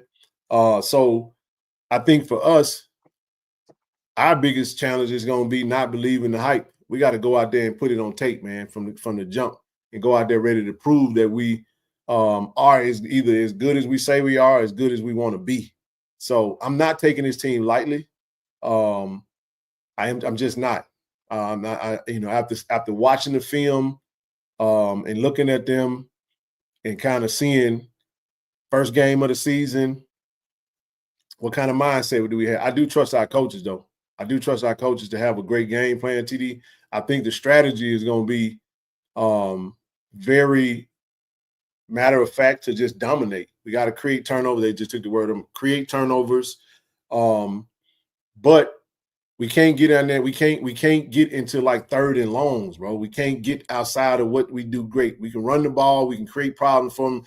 I think in this game, my thought process is that if we don't, it's either going to be a blowout or it's going to be a nerve-wracking close game. I don't see an in-between right now, just from my assessment, but I don't know. It's a lot that we still need to learn about our team, even though we've seen them go against one another. We add these new pieces. We got some players that did return, but we got to see some of this stuff in game action, right? Did the players take the next step? Who's going to be the leaders of the team, or the defense? Because there are some guys on our team now, even though they played key minutes in major roles, TD, they weren't in leadership roles last year. Now those guys are going to have to step up into leadership roles and be able to command the defense and have the defense follow them. You see what I'm saying? So the mental aspect, what happens when somebody does something to you in a game? Do you lose your cool? Does it cost us 15 yards? It's those types of things. That's what I'm more so keyed in on. But matchup, roster to roster, it's a landslide. Jack State by a lot. But it's going to still come down to execution, who takes care of the ball, special teams, and not getting outside of, not making the critical mistakes. But I'm not thinking for 1 second that this team can't come in and create some problems for us. I do question their depth. And if we go out there and do what we need to do, we can make light work of this, or we can make it hard on ourselves and create unnecessary issues that we don't have to. I'm gonna shut up and I'm gonna let you rock, and I'll speak off whatever you got to say. I mean, I don't. I mean, you said it all, man. You broke down everything. I just say definitely. I'm hearing a lot about the running back and the quarterback. So I guess my thing with the quarterback, he does have a strong arm. He can make the throws. He really don't. I didn't see him stepping into his throws much. Maybe he's gotten better at doing that. O-line, I'm not. I know they retain about 2 of them. Close to about 4. Offensive line. Yeah. Let's do by position here. I'm gonna go to the O-line and let's look at them. You mentioned O-line. It's the D-line. Linebackers. Here we go. So you start here. So Yep. Go ahead. Yeah, they got about 3. Yeah, Tavon Burrows is a kid from Texas A&M Kingsville. He transferred in, reserve mostly. Williamson Thomas, I want to say he's a center. From looking at his size, 6'2", 275, probably the center. Aaron Garnett, big body, looked like a guard. Christian Hood. I mean, he's a red shirt freshman, Joshua Downing, red shirt freshman, didn't play none. Dakari Bryant, red shirt freshman, didn't play none. Emery Duerso, red shirt freshman, didn't play none. Demarius Stewart, red shirt junior. Look like a JUCO transfer. Mari Allen, like I said, their best O-lineman. I want to say he is a tackle. He can play guard too, guard tackle. Sam Young, senior, more of a reserve, 6'5", 300, probably going to be your outside guy if it's not Colin Jack. Colin Jack, 6'5", 325. Offensive tackle, Elijah Blow, even though he's 6'6", 310, he'd be more than likely he'd be a tackle, but he ain't played much. So when you just look at their O-line, TD, look, man, if our defensive line is elite as we have been saying that they are, I'm going to let you say it for me. I know. What do you think? I don't. It might be tight for them. I mean, with the line that they're returning, you know what? I always say offensive line time to jail. Going against a pretty experienced defensive line like Jackson State might be a little rough for them. I'm trying to be modest, though. I'm not. I'm keep going, bro. I know they do. I know they do have. I know at one time they had some big offensive linemen, some tackles and stuff in some of the games that I saw. I mean, I didn't see anything that really jumped off the screen about their offense, and what they do. But again, you adding coach, Coach Borkin in coming in, now he's full time. Now he feel like he got something to prove. But definitely, yeah, I think they strong suit probably be a couple of people that return in the secondary. So that secondary might be their strongest suit. I mean, besides the running back and the quarterback, and like you said, the quarterback coming from a D2 school, getting acclimated, to the. And I tell you what, Coach Borkin, did a few press conference interviews. Man, he was candid in his answer. In respect that, I mean, he just was saying the team that they were playing in respect that they have at Jackson State and how they got to be prepared for them, and spoke on the nose tackle that Jackson State had. He's top in the FCS, so he was giving respect, to the team, definitely coming off on a national championship win. So he has the work cut out for you. And I think one of the things that he spoke on was he was kind of hating that they wasn't able to duplicate the weather, didn't duplicate the heat that they probably be facing here in Jackson. However, what is the weather? You know? I mean, he was saying the weather was, they're having weather in Virginia. It's not very hot out there. It was in the low 80s. He was hoping to get some heat, so they can practice in the heat. Showing a high of 82. Right. So it's supposed to rain on Friday, but 82 on Saturday is all right with me. But that what he was talking about, what they were. I know we're coming here with that high being what it is. I don't think it'll be higher, so they're gonna come pretty much to the same weather, Yep. I agree with that, TD. Yeah. So yeah, man. I think he knows what he's dealing with. He knows what he faces. He knows he's just putting his team together.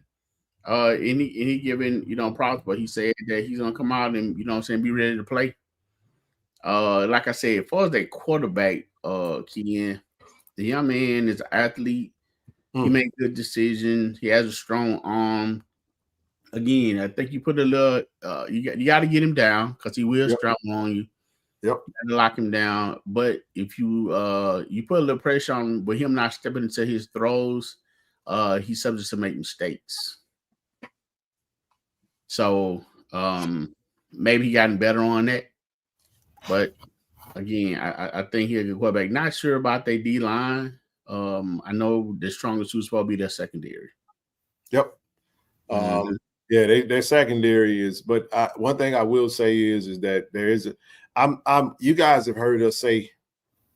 I'm at this point, Doc. How you doing, brother? I'm gonna get to you in just a second. What's up, Doc? What's up? At this point, man, I just think that it's on us, man. It's time to play football, man. It's time to stop the hell with that preseason all swag stuff. I don't care none of that. Look, the rings it's some guys that's gonna get rings that's in that room, and there's some guys that's gonna be watching the guys get their rings. Okay, right. The guys that's gonna be watching, they're not champions. They not. So we got to go out there with a mindset of dominating. That's the whole point. And we the only HBCU team that's ranked in the top 25 FCS, right? Debatable as to where or where we should be. But this is why you have an NIL collective. This is why you recruit the way that you do. This is why you prepare the way that you do. I'm not saying that we're not going to go out there and dominate. I'm saying the expectation is that we go out there and dominate. But you can't play the game on paper, man. The players got to go lock in, and they got to trust the coach and trust the coaches. One of the things I do love that Coach Taylor said today was when he asked the question, we know how to win a championship. We got the formula now. You know what I'm saying? So the players got to trust that process and go with it. And I know these guys are gonna be ready to go. I'm gonna shut up, Doc. How you doing, bro? Busy day for you, man. Good. Oh yeah, it's been busy for me, man. Been busy for me. So I like what TC had to say today. Kind of gave Hampton some acknowledgement and stuff like that. I did to ask him about what they can do to kind of neutralize Isaiah Freeman. I watched them play when he was over at Lincoln, Pennsylvania, in the CIAA. He is an effective runner, but he can also he does have a capable arm where he could throw for about 60. He throws for about at least 55 to 60% of his passes and stuff. You say he can complete that many? Yeah, he could complete that many right there. Right.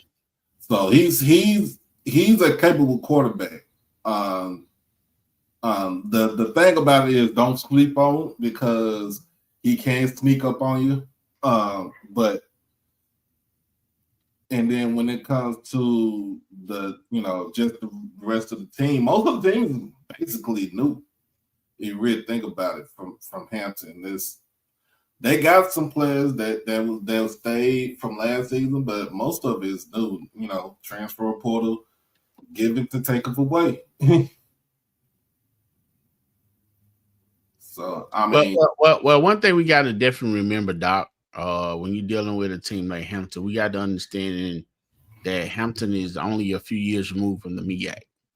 right. I'm saying, so they always played that tough nose football. You're dealing with Coach Borkin with 30 years of experience, you know. Yep. So so you know he's gonna have a game plan, you know, together. You know what I'm saying? So you know they probably gonna try to be physical. So they are you know FCS school. It's not like they just you know rinky-dink team. They had a bad, you know, they had 5 and 5 and 7. 5 and 7. Yeah, 5 and you know a couple 3-4 of those games was only about single digits or something like that. Yeah, they had 5 games. Me and Wild Wayne, we talked about this earlier. They had 5 games where they lost 7 points or less. Like but you know what I will say about that too, though? They also lost a lot of players to the portal, bro. There you go. They lost a shucks ton of players to the portal, bro. And I mean, like, that defense got gutted. Like, they lost all of their defensive linemen. One edge rusher. But, I mean, I look at the kids I watched the film on the kids that came in, right? When you look at some of these guys, some of the guys that I just – the key players for them in this game is still going to be the quarterback. Yep. It's going to be Snipes. It's going to be Matthews, Canty, at linebacker. Will Hicks, the DB, we talked about him. Harold O'Neal, love his film. He's going to be a factor. Maxwell Moss, great footwork, TD, great route runner. I think he can pose a few problems for us if we're not ready. But when you go to this roster, let's go to the roster real quick. Couple of other players. I'm going to scroll down. When I see them, I'll mention you to them. Let's see. I mentioned MJ Moultrie. This kid right here is a tackling machine. I think he's going to be a solid TD. That go your Shamar Hawkins right there type player, right? Where's the other guy that I was looking at? So Tayshawn Johnson, this kid is a transfer from Lake Erie, but he had a really good year with them. So another 5'11", 205 wide receiver. This tight end, you got to watch for him, man. TK Passant. If they use him right, I think he's a weapon. He's definitely a weapon. He's a safety valve for Isaiah. I think he'll go to him if he decides to go to him. He'll be pretty solid. Another one, Marshawn Ferguson, another wide receiver. He played in all 12 games last year. He started 4 of them. Didn't have the stats, but he's going to be one of their go-to. He's going to be one of his go-to targets on offense. As I see him, I'll mention them to you guys. Isaiah Smith. Let's see. 1 second. Donovan Shepard, backup running back. Small guy, but he can move a little bit. TD, 56 carries, 231. Yeah. He'll be backing up Snipes.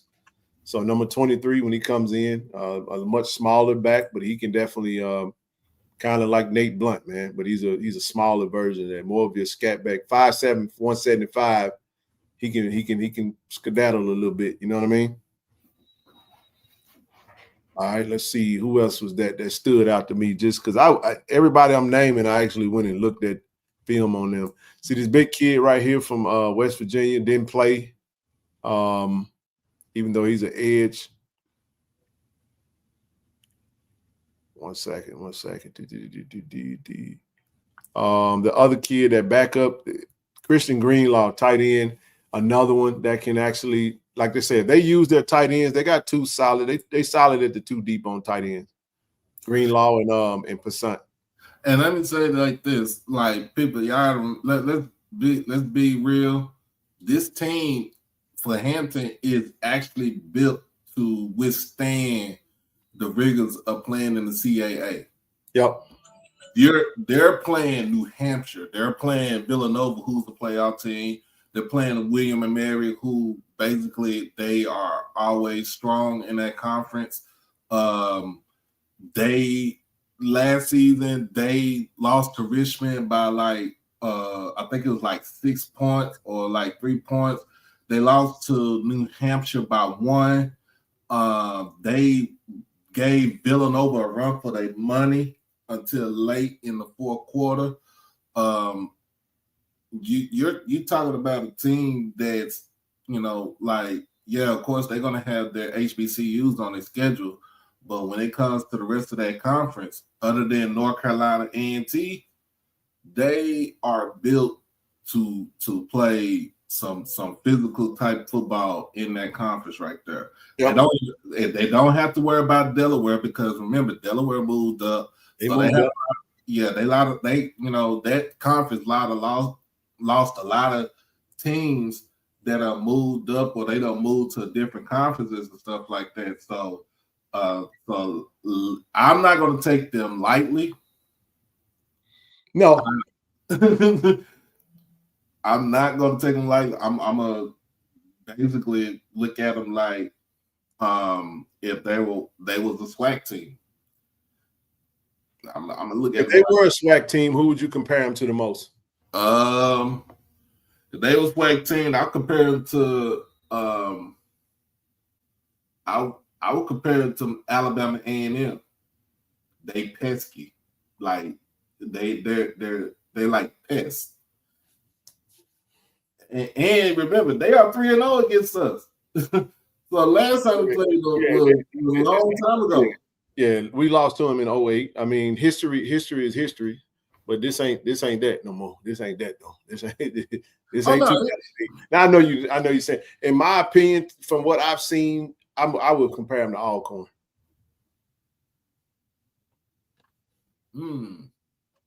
This is why. The reason I say that is I would compare them to Alcorn. Here's why. Good running back play. They got a decent transfer quarterback that they feel like they trust in. Building a team off physicality. Solid linebackers, and they hang their hands on their DBs. Yep. They like Alcorn. Probably under Fred, but I ain't talking about necessarily Alcorn of last year. But I'm just saying, if you look at that team, that's kind of what you see.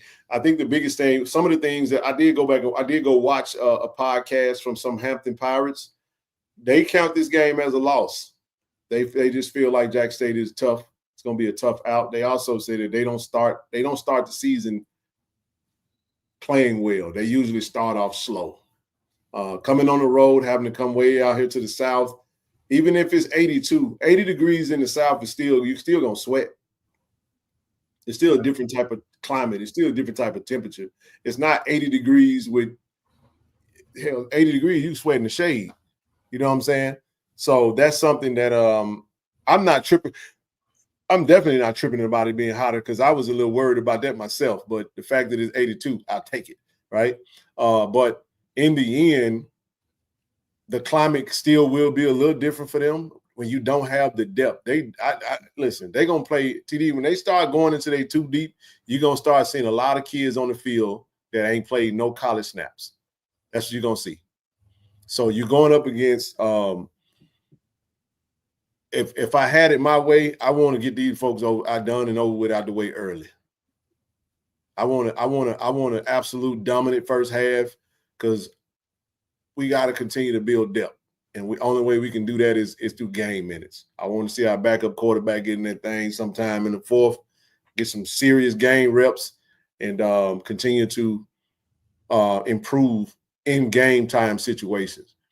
But we can't make this hard on us, man. I'm not going to sit up here and act like we ain't fully loaded in all capacities. I think our defense is faster. I think we play physical as hell. You know what I'm saying? And we're gonna knock them around. Our defensive line is gonna be a lot for them to handle, bro. I'm just telling you that right now. And I want to see them get overwhelmed. I want to make Isaiah Freeman run for his life. I want to put him on the ground, and I want to see some turnovers, man. That's what I want to see. And as far as their defense, boy, good luck. I know they say the DBs are. We're gonna see if they got speed. We're gonna see if they got cover skills. We're gonna see, because the D line. A lot of transfers. You still got to deal with our big. I saw people talking about the size of Hampton versus Jack State size. I said, there's no way you really looked at this, because ain't no way you thought that Hampton is bigger than Jack State. Jack State way bigger than Hampton. From left tackle to right tackle. I'm talking about way bigger. Matter of fact, I'll tell you, if you ain't got nothing better to do, I'll tell you exactly where we are. If the starters project as I think they will be, Doc. From left tackle to right tackle, 6'6", 315, 6'5", 334, 6'2", 295, 6'4", 328, 6'8", 320. We should be able to dominate. I mean, in their defensive line, the ones that they returning, man, the biggest ones like 285. I mean, just from a physicality standpoint and the strength and conditioning, Coach Beef, this is where the offseason work pays off.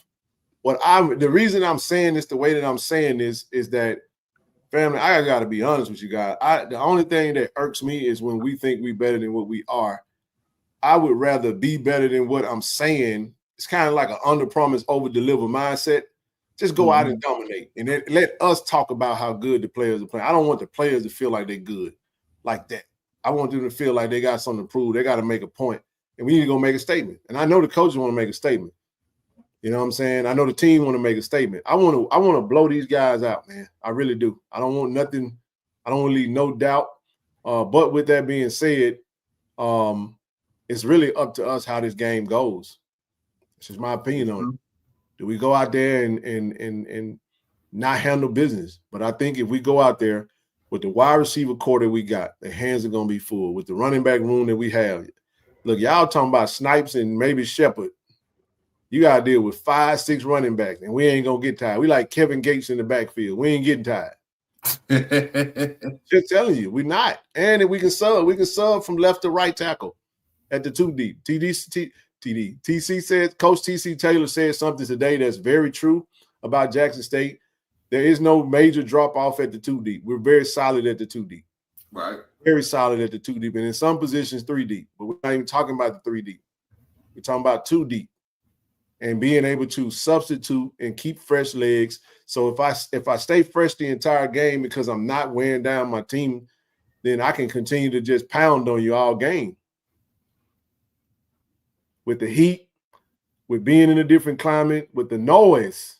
That's the other part, the noise. This game is going to be way louder than what they ever used to.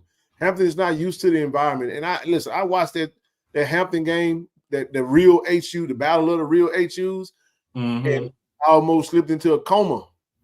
Ain't no noise out there, man. It's a cute game. This is the SWAC, man. I was talking to somebody today, man. I said, listen, we got to stop doing this. Y'all gonna see when I say this.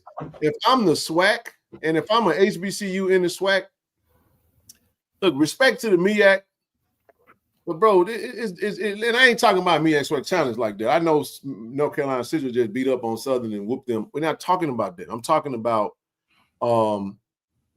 just the swagger, man, the pageantry that comes with playing in a SWAC. It's a different type of atmosphere. And this is what I said about this was my example. Doc and TD, y'all gonna feel me on this.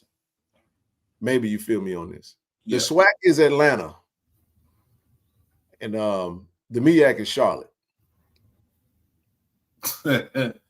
Hey, I feel you on that one. Now, what am I saying? What I'm saying is both Atlanta and Charlotte are great cities, right? Charlotte is more got money, and more reserved. Laid back, people ain't really trying to show you what they got. Atlanta, man, we got it, and I'm gonna put it in your face. It's just a different type of town, right? Some stuff on it. Both got bread, you know what I'm saying? Charlotte is a great town. Shout out to my brother Jerome. Shout out to my brother B85, Timona. It's just a different environment. It's long money, but quiet long money. They ain't trying to tell you that they rich. They want to be rich in silence. In Atlanta, they're gonna put it on. They're gonna put it in front of you. So I'm not saying that they're not great talent. This is what I am saying though. They left the MEAC and went to the CAA. That's like watching paint dry, bro.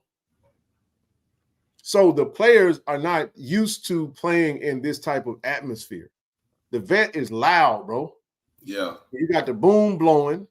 You got the fans cheering. The question I'm going to ask is, these players that are coming in that haven't played in this type of environment, do you think this is going to be the most, even, I don't even know how well our attendance is going to be this game, but can we make the case that this is going to be a game? What's the most well-attended game that Hampton played in last year, Doc? Can you tell me that? Like how many fans max, maybe? The Battle of the Real HU, because they played that over in Audi Field, Washington, D.C. So it's probably about 20, maybe about 19, 20,000 folks in that stadium. So what I'm saying is that these are the types of things that matter. Do they get you on the road, man? You're a long way from home, bro. TD, I told y'all, man, I drove from Jackson, Mississippi to Virginia Beach, 15 hours, bro. Stopped in Charlotte. Had a flat tire in Charlotte, by the way. That's neither here nor there. But I literally drove that far. It's a long way away, man. It's a long way from home. And when you're away from home, you're way down in the Jack. It's humid. It's loud. It's in the middle of the day. It's the first game of the season. You don't really know your teammates like that. You're building chemistry. Is their band coming? I don't know. But here's another thing we can talk about. You can kind of talk about too, because they're an East Coast team. The time difference for them also. It's another thing. He said nasty fans. Where them fans at? Hey, you like that comment? We need to put Hampton on a. I just thought about something, TD. What's that? Hampton, Coach Hampton. We playing Hampton. I think that's what they meant when they said that. Put Coach Hampton on the screen. Say them folks down there in Jackson, they some nasty fans. Welcome to Jackson, Mississippi, Hampton. Hey, per the band, IG, no. Okay, they're not coming. No band coming to Jackson. So this is what I'm saying. All right, let's say they bring a handful of fans, no band, long way from home. Those games are tough to win, bro. They tough to win because you gotta play off your own juice. You gotta create your own juice in that type of environment. And don't mess around and let Nate remember the Travis Terrell take one to the house, man. The vet get the rocking. That's it. Saying it now it can get a little overwhelming, and then a sack, all the noise, and I'm just saying, we 2400 left, man. We can do this tonight. So listen, if you're watching it, real quick, if you're watching, we are doing an initiative for the. I'll have an answer about the bad weather, about over 1,000 miles. We are 2,400 away from my goal. 2,400. 2,400. Listen, we're gonna purchase the red face mask. Let's knock this out, man. So, but yeah, man, look, man, shit, man. Anything else anybody saw? Because I looked at just about everything I could think of, man. I looked at everything. I looked at the coaching staff. I looked at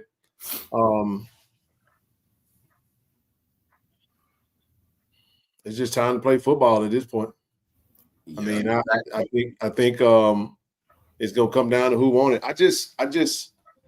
I'm so excited to see us put it all together, man. We get to play somebody else, and that's really what I'm excited about.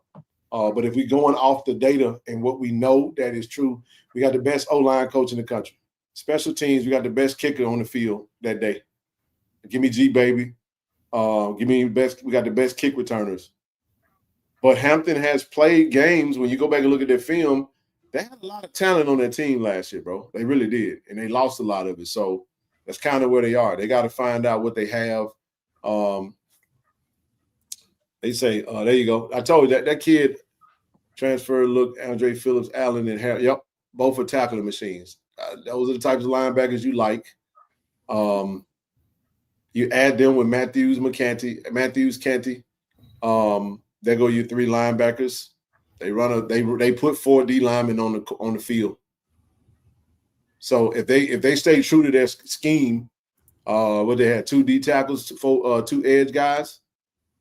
They had 4 hands in the dirt, like old school football. They didn't have 3 in the dirt and 1 hanging off the edge, about to go run and take the quarterback head down. They had 4 in the dirt. So if you do 4 in the dirt, 2, 3 linebackers, that's a traditional 4-3 defense with 3 DBs. You're gonna be in a world of trouble. You better not put a linebacker on Nate Rembert or Janailin Dupree. That's going to be a nightmare for you if you do that. So you might have to – they probably going to go more 3-3-5, more 4-2-ish. They may have to just for this game. But what I see from them is a traditional team that has they feel good about their 1 deep, their starters. And then when it comes to – they got to pick their spots when it comes to the depth. There's not a whole lot of depth there. There is some depth. And there are some players that's been in the program, but they haven't played in the game. They haven't went up against John Brown and Jeremiah Williams and Quincy Ivory, and you feel what I'm saying? Yeah. That's what they got to deal with. It's up to us. What else you got, TD? And I'm just waiting on the game, bro. Let's talk about us, man. How do you feel we approach this game from a just a strategy standpoint? I know we can do a lot of things. We got a new play caller, Coach Rip Kirk, going to be calling plays, but he did call plays in Celebration Bowl. Coach Manning's co-offense coordinator. Who gets the ball first? Who touches the ball first on Jack Slay offense? Does Jacoby Morgan get to throw the ball? Does Travis Terrell get the ball? Who y'all think? I think Aubrey Miller goes for the first run. Ahmad Miller goes for the first run. Kind of settle down the jitters. Okay. What you think, TD? Probably Travis. Man, you know what I'm running if I'm Coach Taylor? I'm running Sluggo, Nate Rembert. I don't think you know. Oh yeah. Hey, I'm running that Sluggo to Nate Rembert, dog. I'm just telling you, I'm gonna run that same route Isaiah Spencer used to run. I'm running it the first play. Probably too early for that against that team. I know. Hey, yeah. But you know what though? I would do it too. It'll work. It probably will work. You know what I'm saying? I would you don't want to start opening up your bag like that. I know. You might want to just run, simple plays. Make sure you have the fundamental down and with your playbook. Just the simple things. Make sure the simple things are getting done. The blocking schemes are there. Everybody know where to line up. Just running those simple plays before you start getting into anything. Give you more to your play. I know, man. I'm just teasing y'all. Hey, the first play gonna be. I'm gonna hand it off to the running back. I am. I don't know which running back starts. I'm gonna guess probably Travis Terrell. I'm gonna find some way to get the ball in his hands. Let's get the football started. Let's get my O lineman hitting a D line. Let's see what they got. I'm not dropping my quarterback back right away. If anything, TD, you throw a screen pass just to get him in open space. So see if one of those playmakers can get up the field. But no, that play is more of a setup play. You basically pulling the safeties up and you create mismatches and making them try to react to what you're doing. And then once you feel like you got them, you go ahead and run it. You see them cheating up, boom, they run it, they bite on it, they bite on the dip, and then they're gone. Kobe look like Robert Kent out there slanging that thing at that point. He just throw it up in the air and let it run up on it. Touchdown. But that's what I don't know, man. I just think opening kickoff. All right, man, we win the coin toss. Far as this person right here, somehow far as setting the tone, not that one, but somebody said something about you have to, someone here, you got to set the tone. This might be you want to start setting the tone. You know what I'm saying? Necessarily like that from the beginning.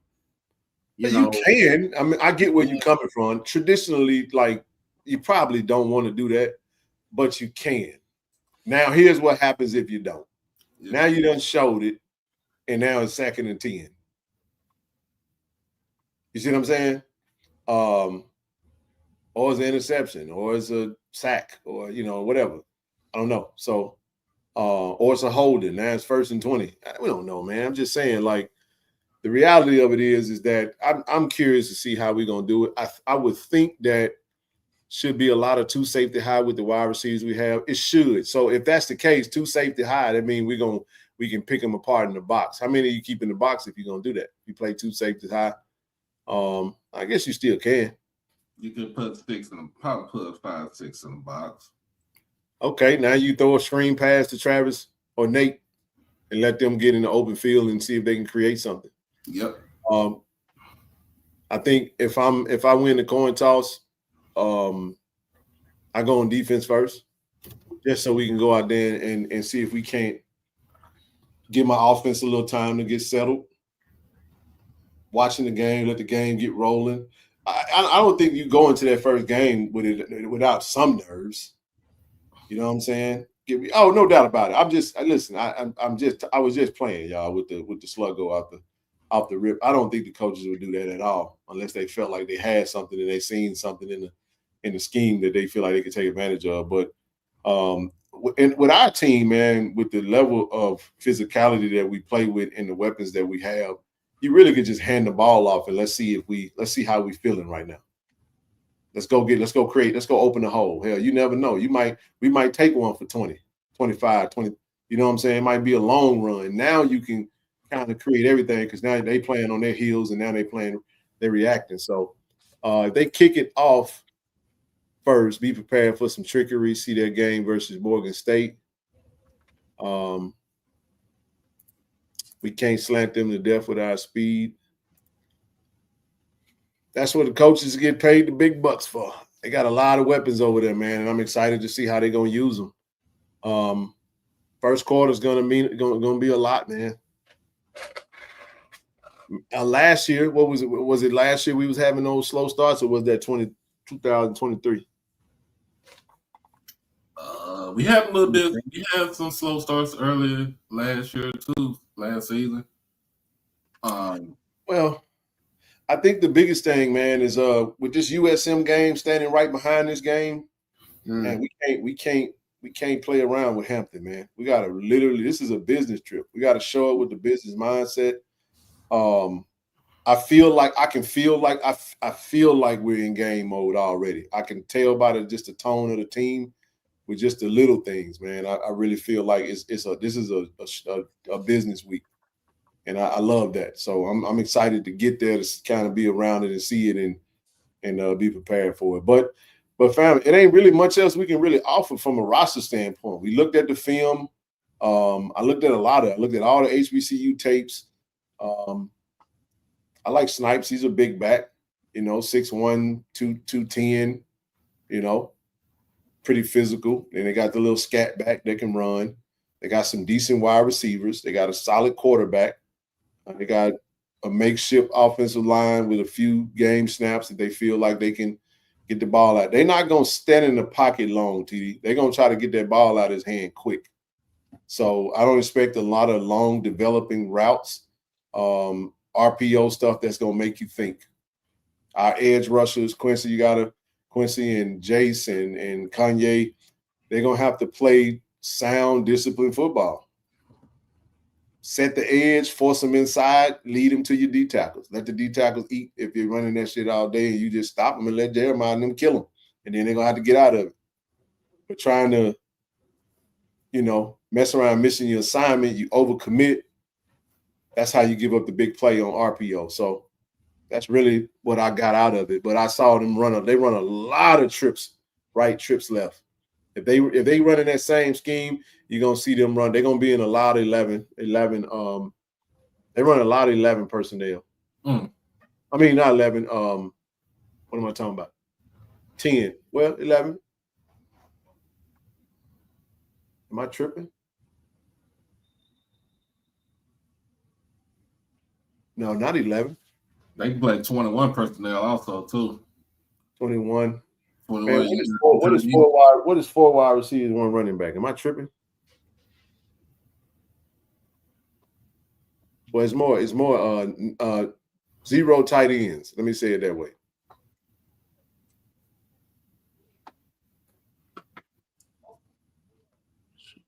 What is that? 10? You do that, yeah. Now you do that.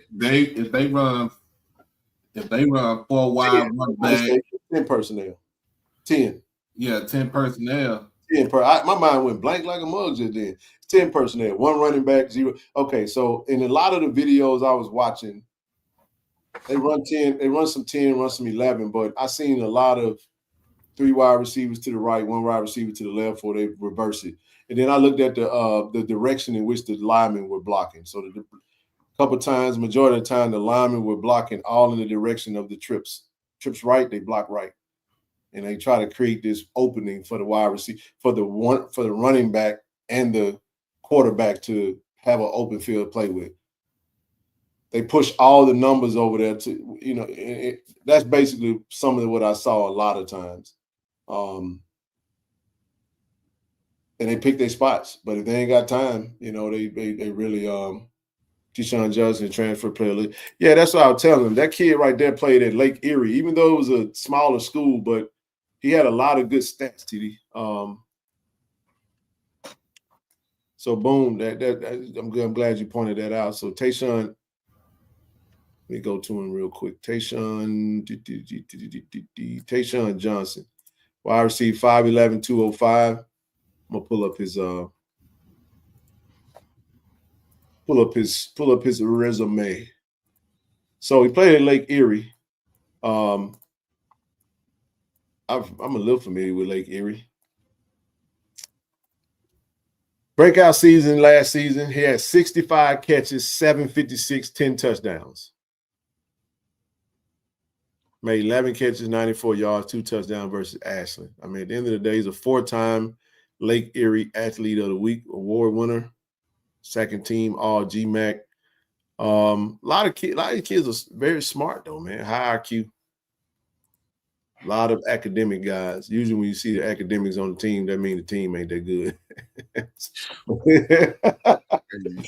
I'm just saying, a lot of time when they put that up there, they'll have a lot of. But no, Tayshawn is a solid one, man. We're going to have to look out for him. They got some pieces, man. Again, they got some pieces, but we'll see. Blue, what you think, man? What you think, bro? I mean, it should be light work, but I gotta drop, man. We'll I catch up with y'all Wednesday. Yep. All right, brother. Later. All right, everybody. So look, man, this is all we got left. I'm finna get ready to get up. Jackson should win. We should, boo. We really should. Red face mask. Listen, y'all know how to donate. If you're watching and it's not live, you can still friends with KC-1400 Zelle. Let's knock this out. We'll get it done hopefully by Wednesday. I wanted to get it done all tonight, but we ain't made it there yet. We're gonna get there though. We're gonna get there. So if you missed out on it and you didn't get a chance to watch it live, somebody say I got JSU by 10.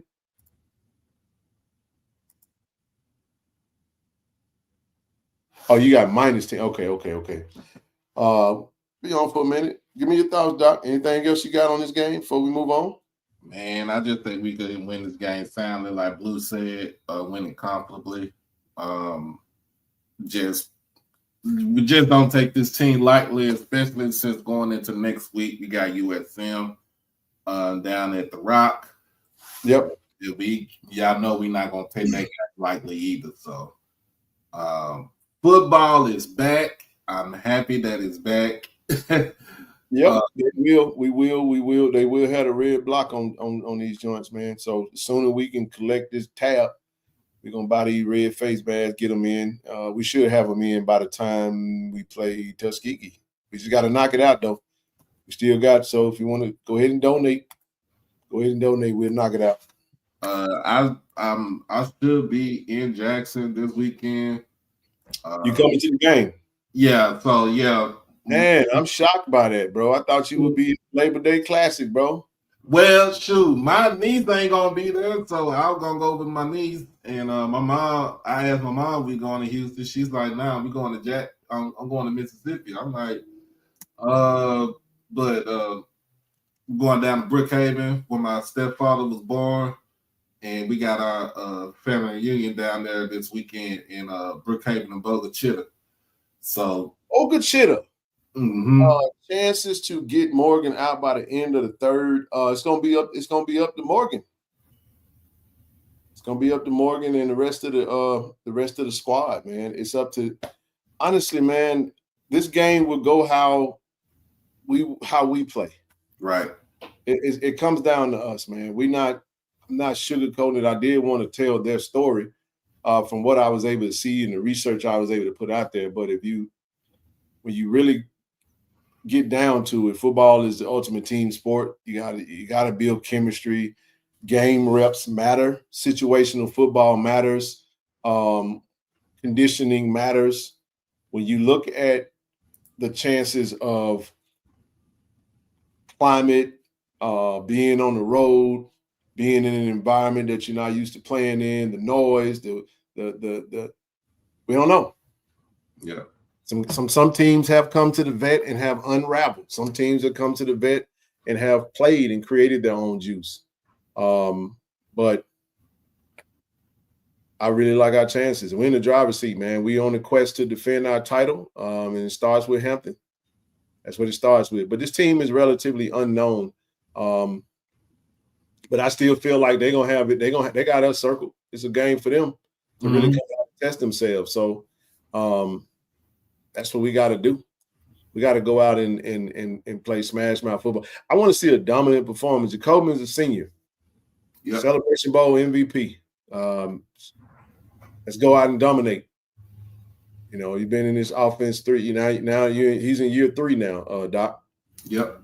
Played with Jason Brown as a reserve. Started 13-1 as a starter. The last thing that Jacoby need to have is for when people are breaking this game down to be talking about Isaiah Freeman. There's no way in hell they should be talking about Isaiah Freeman as opposed to Jacoby. You know what I mean? Yeah. That's just the reality of it. I mean, no disrespect to Freeman, because Freeman is formidable. I like the young man. I think he's solid, you know, if he's a starter. Then you look at Earl Woods, he's a smaller frame. Yeah. More of a, Zy McDonough type quarterback as far as height and skill set. But Isaiah Freeman, projected starter, we got to go make it uncomfortable for him. You know, at the end of the day, he's never played football on this level. And does he arise to the occasion?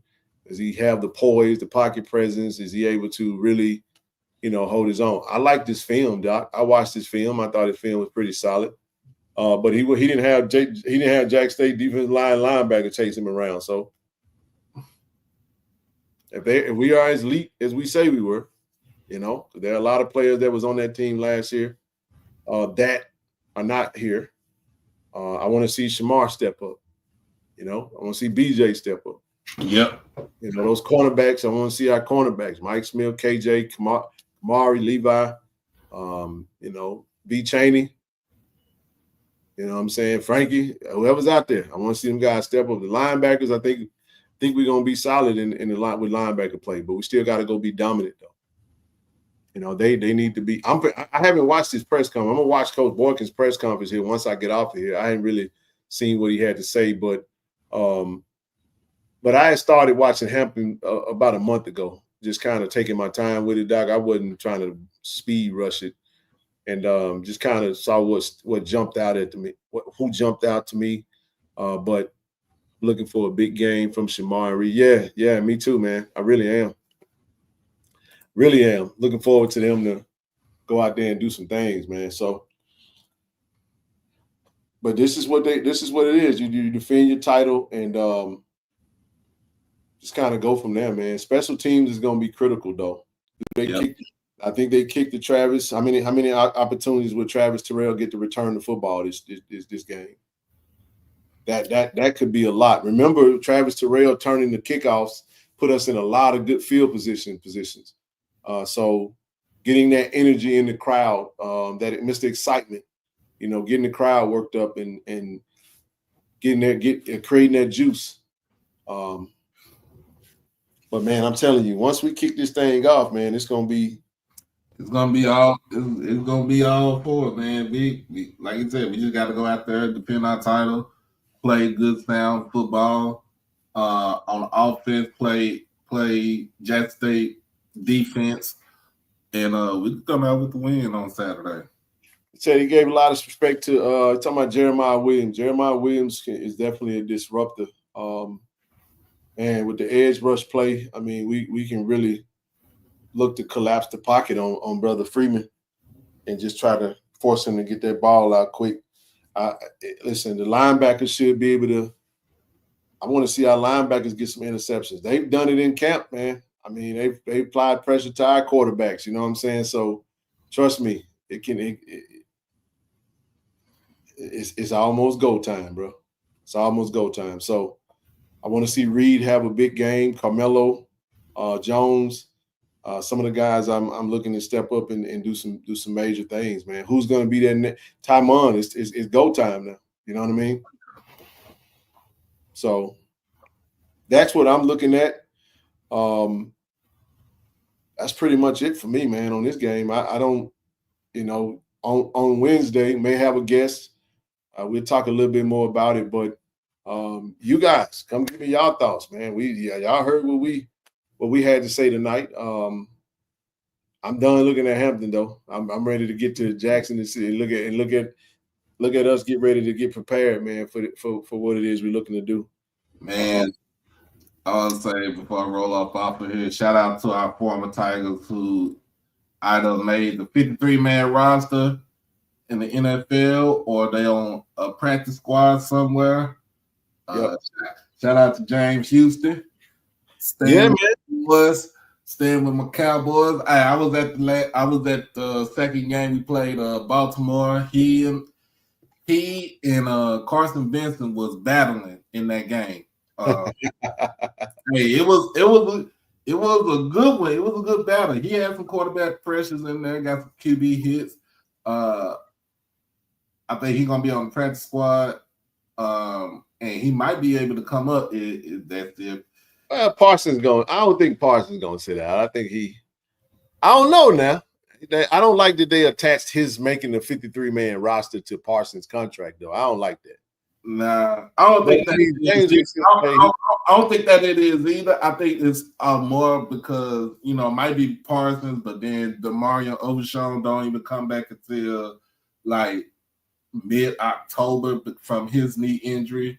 So I'm looking at it based off of those two and the need that we have for defense and what Eberflus want to do as a defensive coordinator.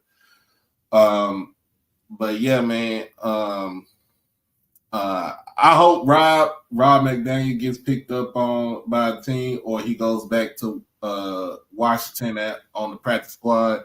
Yeah, he didn't get cut today, but still projected to be. I didn't see him in the projected 53, but who knows? Who knows? He's the type of guy that Dan Quinn likes as far as his defense goes too. So, he make that practice squad. He might be all right though. He do make the practice squad. He'll be fine. Somebody gonna open up a spot for him to come on in there and do what he need to do. I think DD got cut today. Isaiah Bolden got cut. Doc was asking all good questions today on Coach Collins. Houston gonna get a chance. There he was, man. Really good questions. Thoughts on? I mean, I enjoyed the questions. I really did. I enjoyed the press conference, man. I think it's pretty cut and dry. Any other games, man, that you got your eyes on? What do you think about this Labor Day Classic, Texas Southern Prairie View?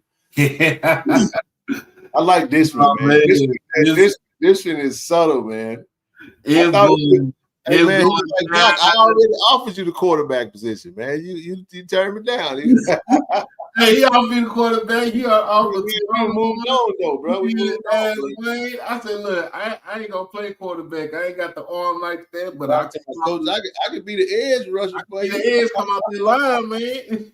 But no, man, I like this one, man. He cool cat, bro. But thoughts on that game though? I not to get too in depth, but who you got winning that game? You know, man, I'm gonna tell you like this: if Fairview come out flat again like they did last season,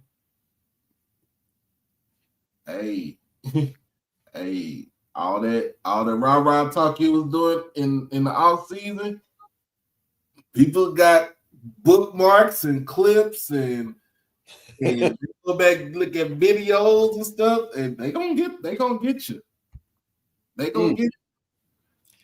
Labor Day Classic, want to see the hype. I think everybody's gonna be watching.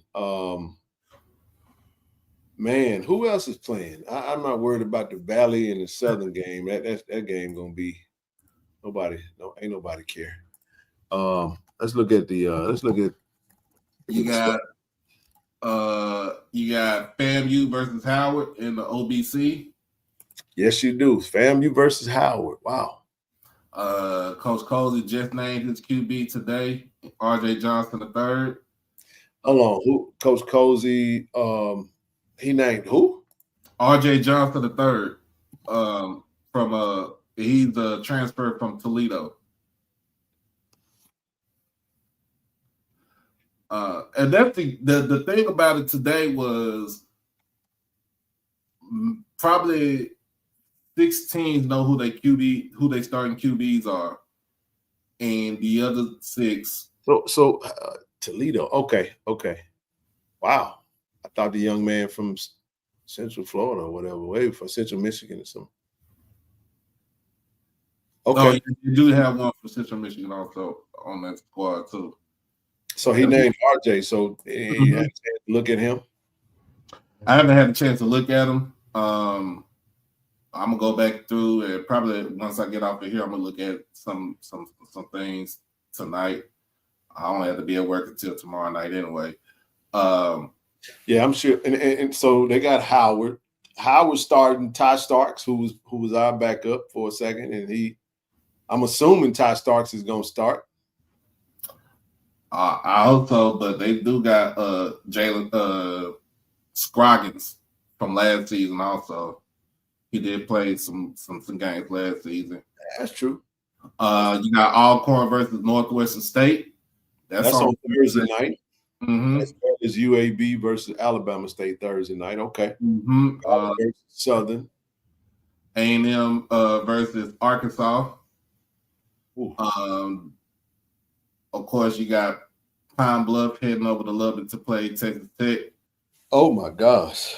I told them to watch out for the tortillas out there, man. Dang! Wait. Whoa! You got UAPB going to Texas Tech, bro? Yep, playing. What's the payout on the game, bro? I don't even know what. What's the payout on that game, bro? Oh, shoot. Well, you know, Texas Tech got that money now. Yeah, they got money. Grambling versus Langston. Now that's smart, Grambling. Grambling was smart. Okay. Yeah. And of course, then if you watch FBS football, you got Texas versus Ohio State. You got Clemson versus LSU. Alabama A&M versus Arkansas. But they gonna get. Oh my goodness. Mm-hmm. Oh boy, man. Whoa. Hey, look, Alabama State versus UAB I respect that. Okay. Yeah. I get it, man. Alabama A&M versus Arkansas, bro. Just come on, dog. What we doing, bro? Yeah, last season, Pine Bluff played Arkansas. They got 70 put on them last season. What we doing, dog? So you got Bethune-Cookman playing FIU, Willie Simmons. Wait, whoa. That's it? 537,000? to come to Lubbock to get their head beat in and go back to Pine. There's no way you take that game for that money, bro. There's no way you take that game for that amount of money, bro. $575 to go to Lubbock to get their head beat in and come bro. back. If you spend $55 million on your roster, dog, I need at least $1 million plus, bro. I ain't coming. I'm not coming, dog. I'm not doing that to my team, bro. Off the rip. Off the rip. But they was a bottom feeder in the SWAC, bro, and you finna go to Arkansas. Well, I mean, they finna go to Texas Tech. Sheesh. They played Arkansas last season, got 70 put on them. 77 to be exact. Them just 77. They didn't score in that game last season. Wow. Dang, bro. That's ooh. I think, and then last season, Pine Bluff was the first team to let a team score 70 on. Ain't Grambling going up to Ohio State this year? Yeah, Grambling going to Ohio State next week.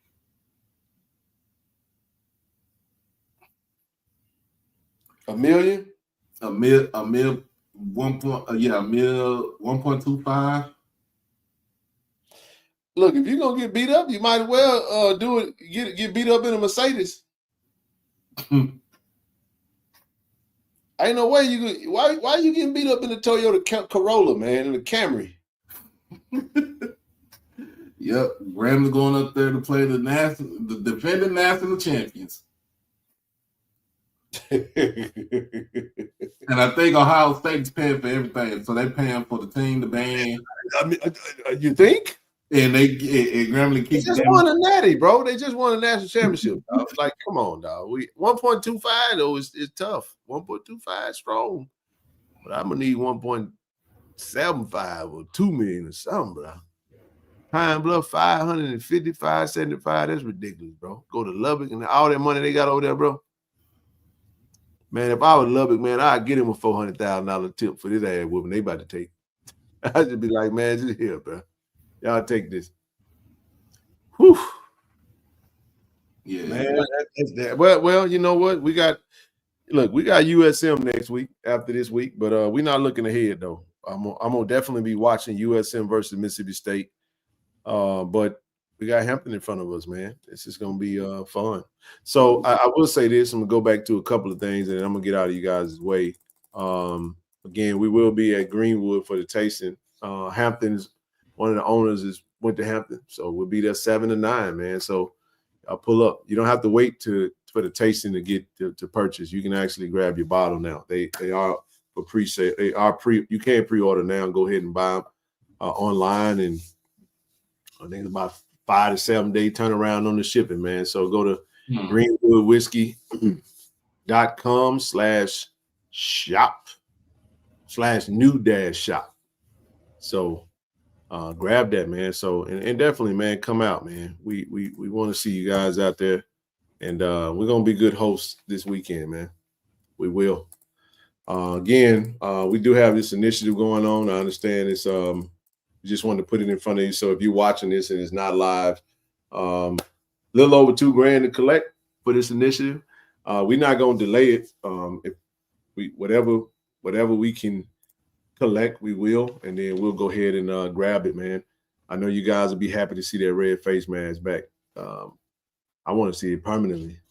Man, but now we'll be able to do it. We better pick it up. It's gonna be good stuff, man. So if you haven't donated, you still can.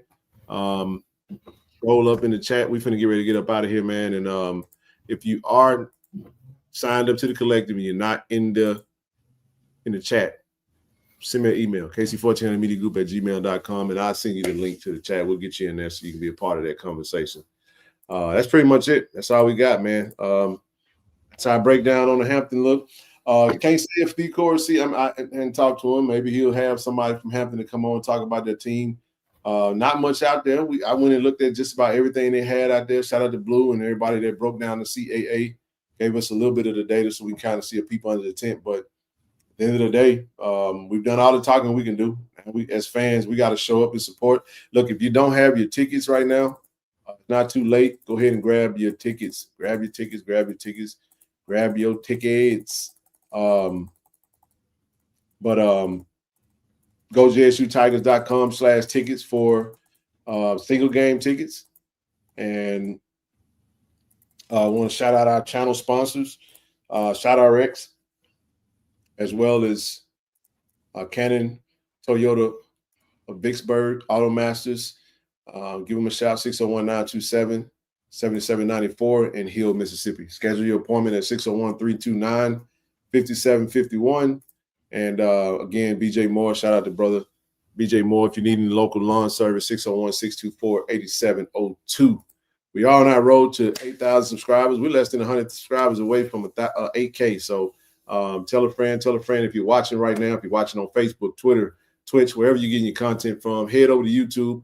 Make sure you hit that subscribe button, and make sure you guys turn the notification bell on. That little bell, if it's clear, if it's not fully colored in white, hit that bell and turn on all videos. So every time I drop a video, every time we go live, whether you see the post or not see the post, you guys will be notified.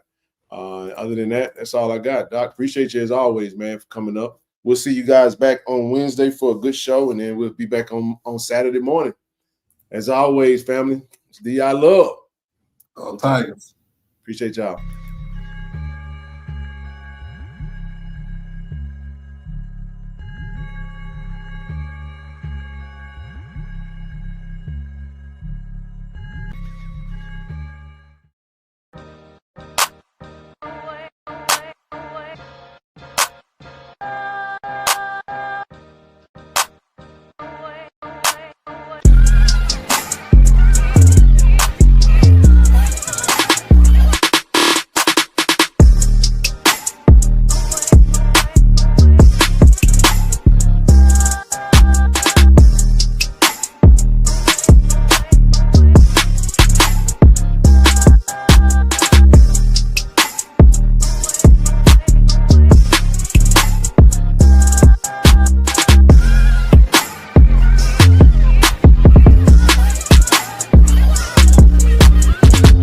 ShoutRx is bringing healthcare to you. With our mobile health team, we can come to your school, church, or business to take care of you.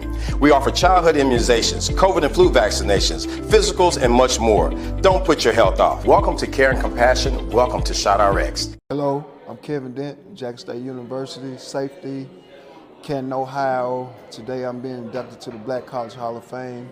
I want to give a shout out to KC-1400 Media Group for giving me this platform to introduce me to this stage. I'd like to thank them, thank Jackson State and Jackson State family. Go Tigers. Hey, this True Thompson. True, you got to get a word for Tiger Nation, man. I love y'all. Tiger Nation. D.I. Love, go Tigers, baby. Appreciate you.